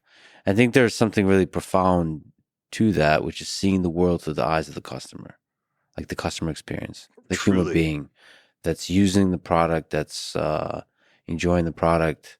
They're like like the subtle little things that make up their experience. Like, how do you optimize those? This is another really good and kind of deep question, because there are big things that are really important to manage. And then there are small things internally to Amazon. We call them paper cuts. So we're always working on the big things. Like if you ask me, and most of the energy goes into the big things, as it should. So, and you can identify the big things. And I would encourage anybody, if anybody listening to this is an entrepreneur, has a small business, whatever, um, you know, think about the things that are not going to change over 10 years. And those are probably the big things. So like I know in our retail business at Amazon, 10 years from now, customers are still going to want low prices. Mm. I know they're still going to want fast delivery, and I just know they're still going to want big selection. So it's impossible to imagine a scenario where 10 years from now, I say, where a customer says, I love Amazon, I just wish the prices were a little higher. Or I love Amazon, I just wish you delivered a little more slowly. So when you identify the big things, you can tell they're worth putting energy into because they're stable in time. Okay.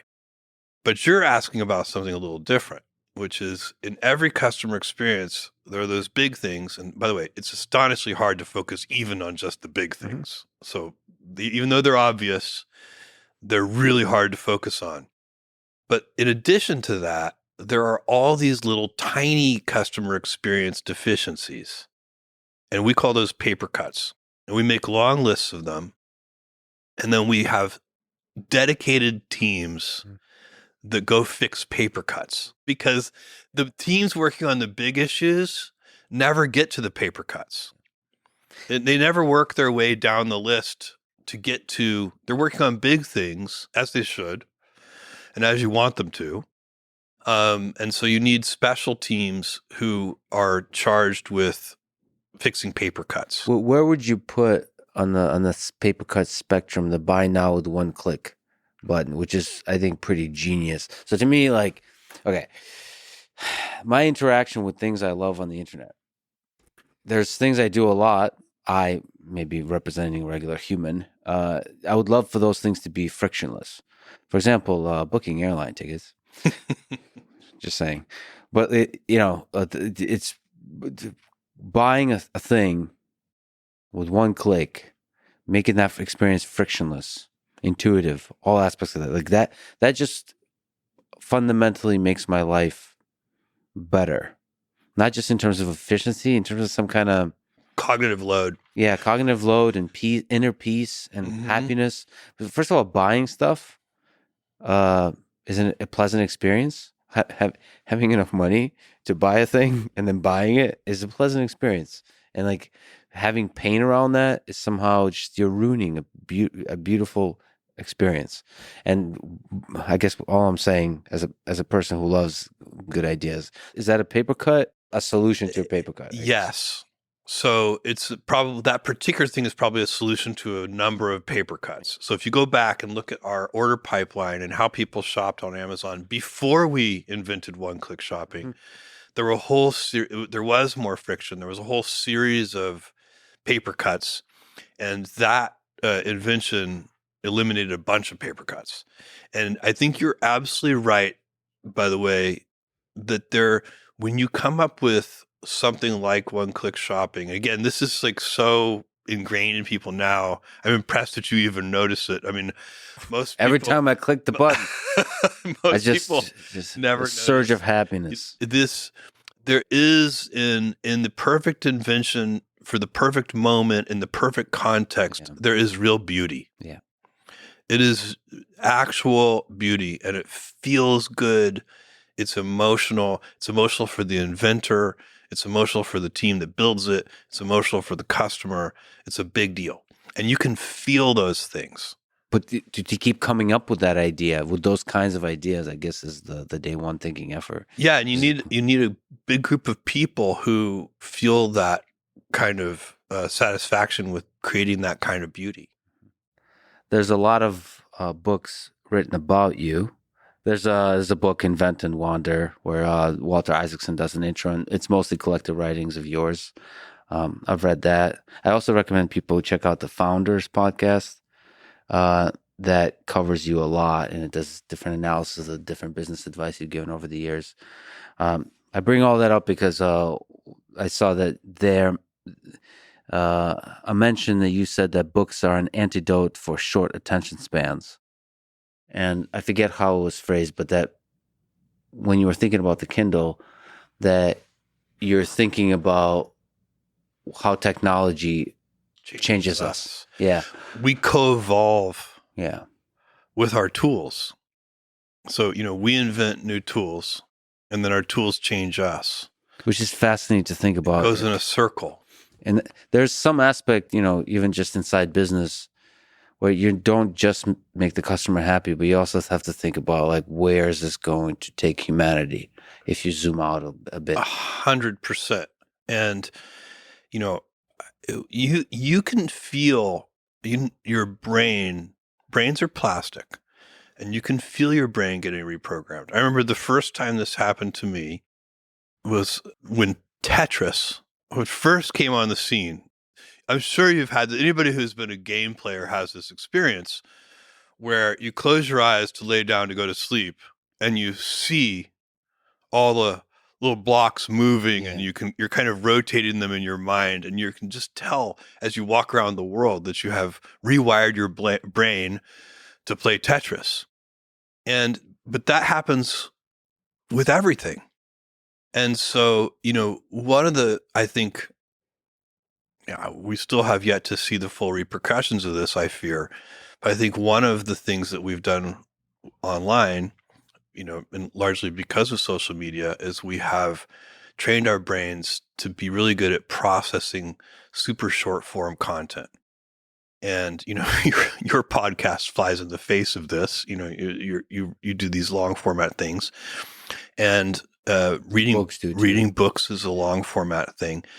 And we all do more of, if something is convenient, we do more of it.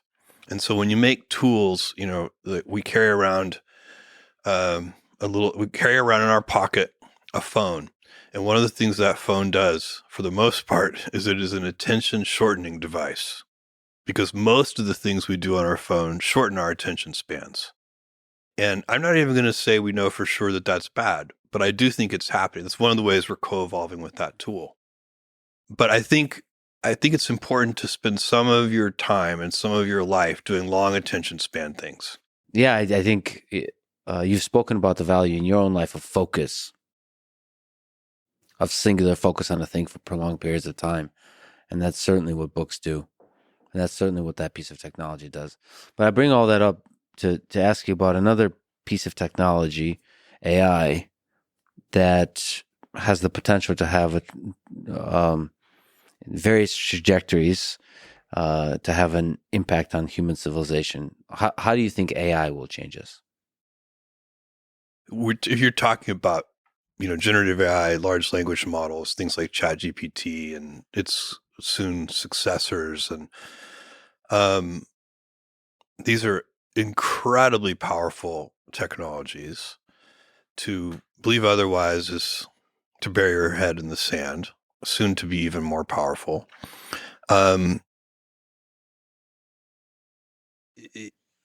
it's interesting to me that that large language models in their current form are not inventions, they're discoveries. The telescope was an invention, but looking through it at Jupiter, knowing that it had moons was a discovery. Mhm. Like, my God, it has moons. And that's what Galileo did. And so this is closer on that spectrum of invention. We know exactly what happens with a 787. It's an engineered object. We designed it. We know how it behaves. We don't want any surprises. Large language models are much more like discoveries. We're constantly getting surprised by their capabilities. They're not really engineered objects. Then, you have this debate about whether they're going to be good for humanity or bad for humanity. Um, Even specialized AI can be very bad for humanity. I mean, it's just regular machine learning models that can make, certain weapons of war that could be incredibly destructive and very powerful. And they're not general AIs. They could just be very smart weapons. And so we have to think about all of those things. I'm very optimistic about this. So even in the face of all this uncertainty, my own view is that these powerful tools are much more likely to help us and save us even than they are to, on balance, hurt us and destroy us.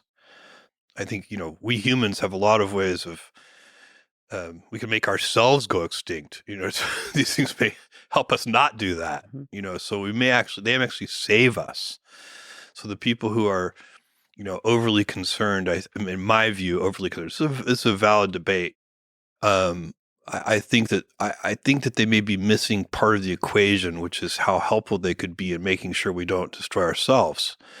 I don't know if you saw the movie Oppenheimer, but to me, first of all, I loved the movie, and I thought the best part of the movie is this bureaucrat played by Robert Downey Jr., who, some people I've talked to think that's the most boring part of the movie. I thought it was the most fascinating, because what's going on here is you realize we have invented these awesome, destructive, powerful technologies called nuclear weapons, and they are managed, and we humans we're not really capable of wielding those weapons. Yeah. That's what he represented in that movie. Is here's this guy who is he wrongly thinks, he's like being so petty. He thinks that Oppenheimer said something bad to Einstein about him. They didn't talk about him at all, as you find out in the final scene of the movie.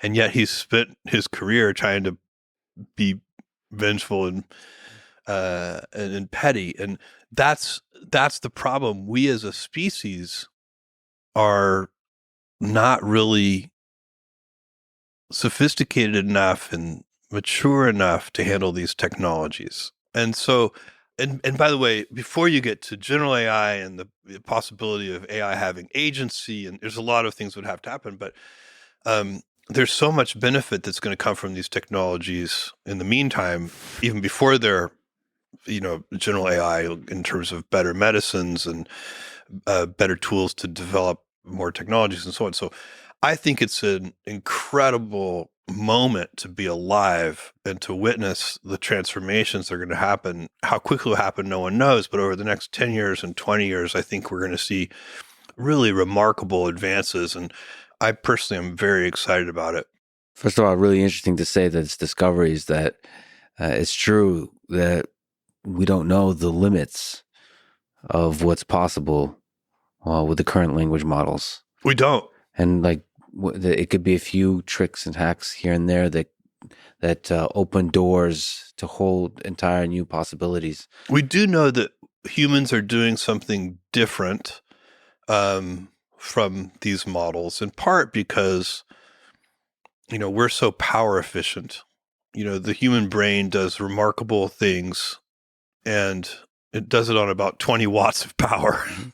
And, the AI techniques we use today use many kilowatts of power to do equivalent tasks. So there's something interesting about the way the human brain does this. And also, we don't need as much data. So, like self-driving cars they have to drive billions and billions of miles to try and to learn how to drive. And, your average 16-year-old figures it out with many fewer miles. So there are still some tricks, I think, that we have yet to learn. I don't think we've learned the last trick. I don't think it's just a question of scaling things up. But what's interesting is that just scaling things up, and I put just in quotes because it's actually hard to scale things up, but just scaling things up also appears to pay huge dividends. Yeah, and it's there's some more nuanced aspect about human beings that's interesting if it's able to accomplish, like being truly original and novel, to large language models being able to come up with some truly new ideas. That's one, and the other one is truth. It seems that large language models are very good at sounding like they're saying a true thing, but they don't require or often have a grounding in sort of a mathematical truth.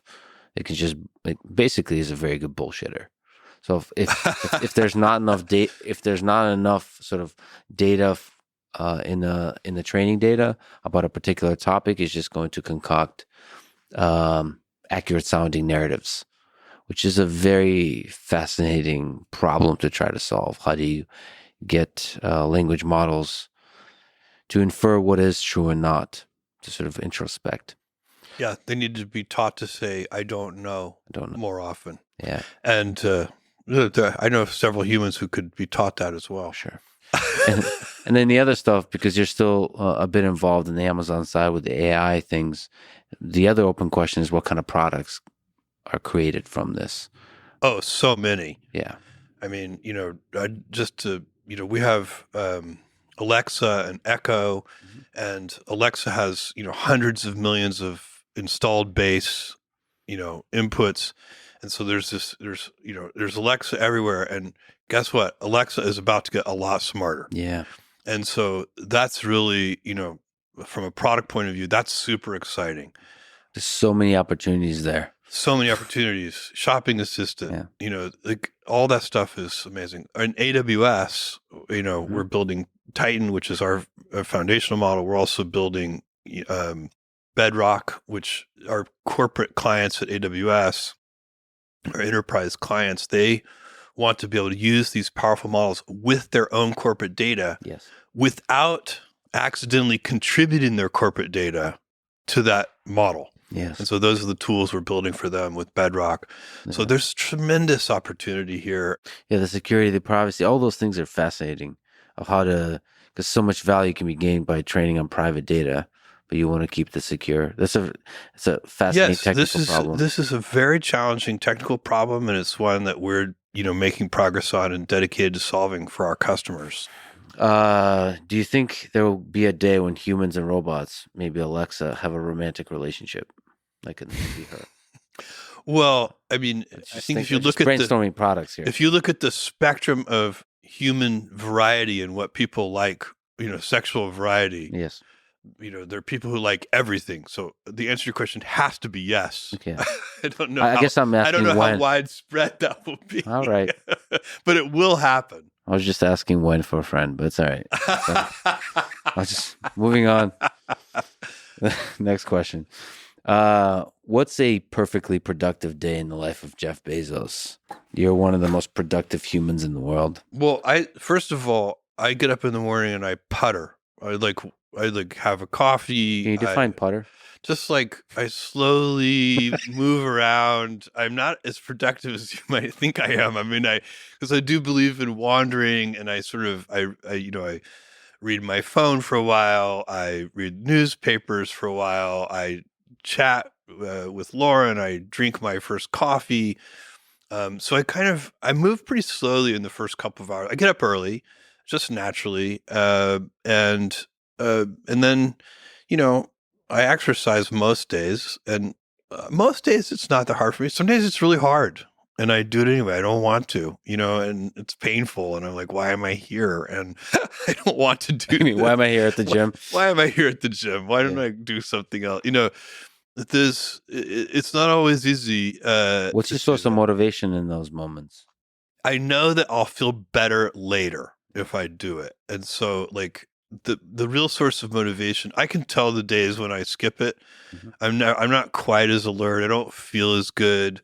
And then there's harder motivations. It's longer term. You want to be healthy as you age. You want health span. You want ideally, you want to be healthy and moving around when you're 80 years old, and so there's a lot of, but that kind of motivation is so far in the future, it can be very hard to work in the second. Yeah. So thinking about the fact I'll feel better in about 4 hours if I do it now, I'll have more energy for the rest of my day and so on and so on. What's your exercise routine? Just to linger on that. How much you curl? I mean, what are we talking about here? That's all I do at the gym. So my routine, on a good day, I do about half an hour of cardio, and I do about 45 minutes of weightlifting, resistance training of some kind, mostly weights. I have a trainer who, I love, who pushes me, which is really helpful. I'll be like, he'll say, Jeff, do you think can we go up on that weight a little bit? And I'll think about it, and I'll be like, no, I don't think so. And he'll look at me and say, yeah, I think you can. And of course he's right. Yeah, of And course. so Of it's helpful course. to have somebody push you a little bit. But almost every day you do that. I do almost every day. I do a little bit of cardio and a little bit of weightlifting, and I'd rotate. I do a pulling day and a pushing day and a leg day. It's all pretty standard stuff. So puttering, coffee, gym, Buttering, coffee, gym, and then work. work. So what's work look like? What are the productive hours look like for you? A couple years ago, I left as the CEO of Amazon, I heard. and I have never worked harder in my life. So I'm like, I am working so hard, and I'm mostly enjoying it, but there are also some very painful days. Most of my time is spent on Blue Origin, and I'm so deeply involved here now for the last couple of years. And in the big, I love it. In the small, there's all the frustrations that come along with everything. We're trying to get to rate manufacturing, as we talked about. That's super important. We'll get there. We just hired a new CEO, guy I've known for close to 15 years now, a guy named Dave Limp, who I love. He's amazing, so we're super lucky to have Dave, and, you're going to see us move faster there. But so my day of work, reading documents, having meetings, sometimes in person, sometimes over Zoom, depends on where I am. It's all about, the technology. It's about the organization. It's about, I'm very, I have architecture and technology meetings almost every day on various subsystems inside the vehicle, inside the engines. It's super fun for me. My favorite part of it is the technology. My least favorite part of it is, building organizations and so on. That's important, but it's also my least favorite part. So, that's why they call it work. You don't always get to do what you want to do. How do you achieve time where you can focus and truly think through problems? I do little thinking retreats. So for this is not the only I can do that all day long. I'm very good at focusing. I'm very good at I don't keep to a strict schedule. Like my meetings often go longer than I plan for them to because I believe in wandering. My perfect meeting starts with a crisp document. So the document should be written with such clarity that it's like angels singing from on high. I like a crisp document and a messy meeting. And so the meeting is about like asking questions that nobody knows the answer to, and trying to like wander your way to a solution.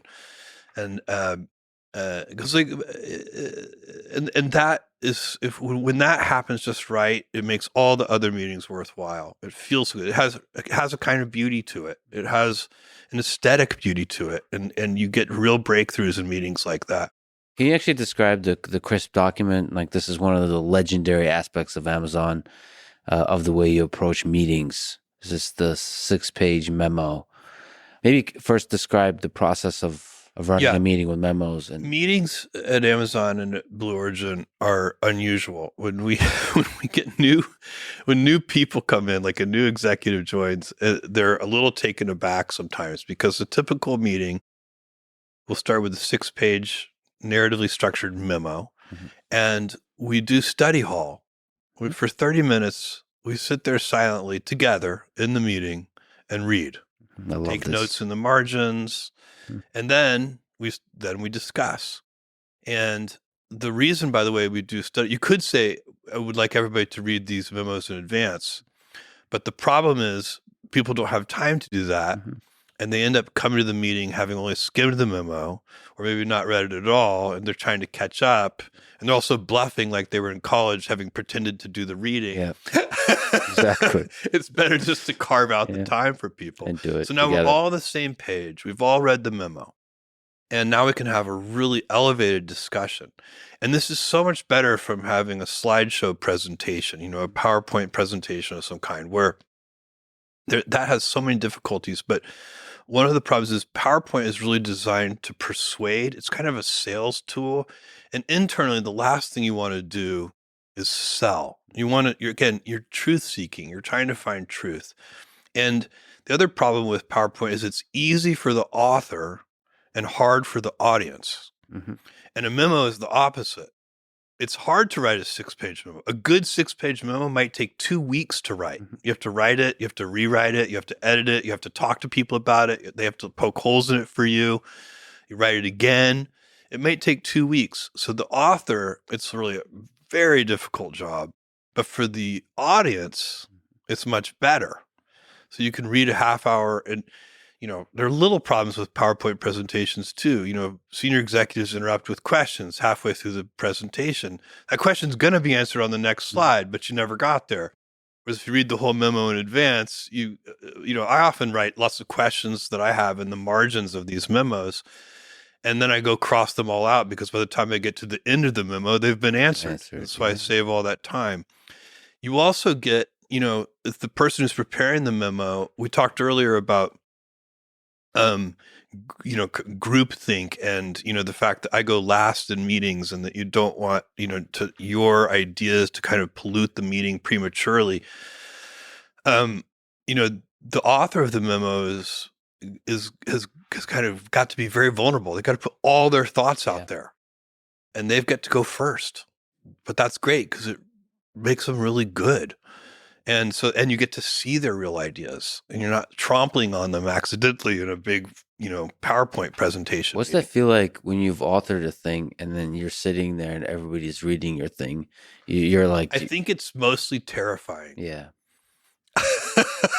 Like maybe in a good way? I think it's like a purifying. I think it's terrifying in a productive way. Yeah. But I think it's emotionally a very nerve-wracking experience. Is there art, science to the writing of the 6-page memo, or just writing in general to you? It's really got to be a real memo. So it means, paragraphs have topic sentences, it's verbs and nouns. That's the other problem with PowerPoint presentations. They're often just bullet points, and you can hide a lot of sloppy thinking behind bullet points. When you have to write in complete sentences with narrative structure, it's really hard to hide sloppy thinking. So it forces the author to be at their best. And so they're getting somebody's really their best thinking. And then you don't have to spend a lot of time trying to tease that thinking out of the person. You've got it from the very beginning. So it really saves you time in the long run. So that part is crisp and then the rest is messy. Crisp document. Yes, and you don't want to pretend that the discussion should be crisp. Yeah. There's, most meetings you're trying to solve a really hard problem. There's a different kind of meeting, which we call weekly business reviews or business reviews. They may be weekly or monthly or daily, whatever they are. But these business review meetings, that's usually for incremental improvement. And you're looking at a series of metrics. Every time it's the same metrics. Those meetings can be very efficient. They can start on time and end on time. So we're about to run out of time, which is a good time to ask about the 10,000-year clock. It's funny. Yes. That's what I'm known for is the humor. Okay. Can you explain what the 10,000-year clock is? 10,000-year clock is a physical clock Mhm. of monumental scale. It's about 500 feet tall. It's inside a mountain in West Texas Yes. in a chamber that's about 12 feet in diameter and 500 feet tall. 10,000-year clock is an idea conceived by a brilliant guy named Danny Hillis way back in the 80s. The idea is to build a clock as a symbol for long-term thinking. And you can kind of just very conceptually think of the 10,000-year clock as it ticks once a year. It chimes once, every 100 years, and the cuckoo comes out once every 1,000 years. So it just sort Every of 1,000 slows years. everything down. And it's a completely mechanical clock. It is designed to last 10,000 years with no human intervention. So the material choices and everything else. It's in a remote location, both to protect it, but also so that visitors have to kind of make a pilgrimage. The idea is that over time, this will take hundreds of years, but over time, it will take on the patina of age. And then it will become a symbol for long-term thinking that will actually, hopefully, get humans to extend their thinking horizons. And in my view, that's really important as we have become, as a species, as a civilization, more powerful. We're really affecting the planet now. We're really affecting each other. We have weapons of mass destruction. We have all kinds of things where we can really hurt ourselves. And the problems we create can be so large. The unintended consequences of some of our actions, like climate change, putting carbon in the atmosphere is a perfect example. That's an unintended consequence of the Industrial Revolution. We got a lot of benefits from it, but we've also got this side effect that is very detrimental. We need to start training ourselves to think longer term. Long-term thinking is a giant lever. You can literally solve problems if you think long term that are impossible to solve if you think short term. And we aren't really good at thinking long term. It's not really, we're kind of, 5 years is a tough time frame for most institutions to think past. And we probably need to stretch that to 10 years and 15 years and 20 years and 25 years. And we'd do a better job for our children or our grandchildren if we could stretch those thinking horizons. And so the clock is, in a way, it's an art project. It's a symbol. And if it ever has any power to influence people to think longer term, that won't happen for hundreds of years. But we have to, we're going to build it now and let it accrue the patina of age. Do you think humans will be here when the clock runs out here on Earth? I think so. But, the United States won't exist. Like whole civilizations rise and fall. 10,000 years is so long. Like no nation state has ever survived for anywhere close to 10,000 years. And the increasing rate of progress makes that even less likely. So do I think humans will be here? Yes. What, how will we have changed ourselves and what will we be and so on and so on? I don't know, but I think we'll be here. On that grand scale, a human life feels tiny. Do you ponder your own mortality? Are you afraid of death? No, I used to be afraid of death. I did. I remember as a young person being kind of like very scared of mortality, like didn't want to think about it and so on. And always had and as I've gotten older, I'm 59 now. As I've gotten older, somehow that fear has sort of gone away. I don't, I would like to stay alive for as long as possible, but I'd like to I'm really more focused on health span. Mm-hmm. I want to be healthy. I want that square wave. I want to, I want to be healthy, healthy, healthy, and then gone. I don't want the long decay. And I'm curious. I want to see how things turn out. I'd like to be here. I love my family and my close friends, and I'm curious about them, and I want to see. So I have a lot of reasons to stay around, but mortality doesn't doesn't have that effect on me that it did, maybe when I was in my 20s. Well, Jeff, thank you for creating Amazon, one of the most incredible companies in history, and thank you for trying your best to make humans a multiplanetary species, expanding out into our solar system, maybe beyond, to meet the aliens out there. And thank you for talking today. Well, Lex, thank you for doing your part to lengthen our attention spans. Appreciate that very Doing our much. best. Thanks for listening to this conversation with Jeff Bezos. To support this podcast, please check out our sponsors in the description. And now, let me leave you with some words from Jeff Bezos himself. Be stubborn on vision, but flexible on the details. Thank you for listening, and hope to see you next time.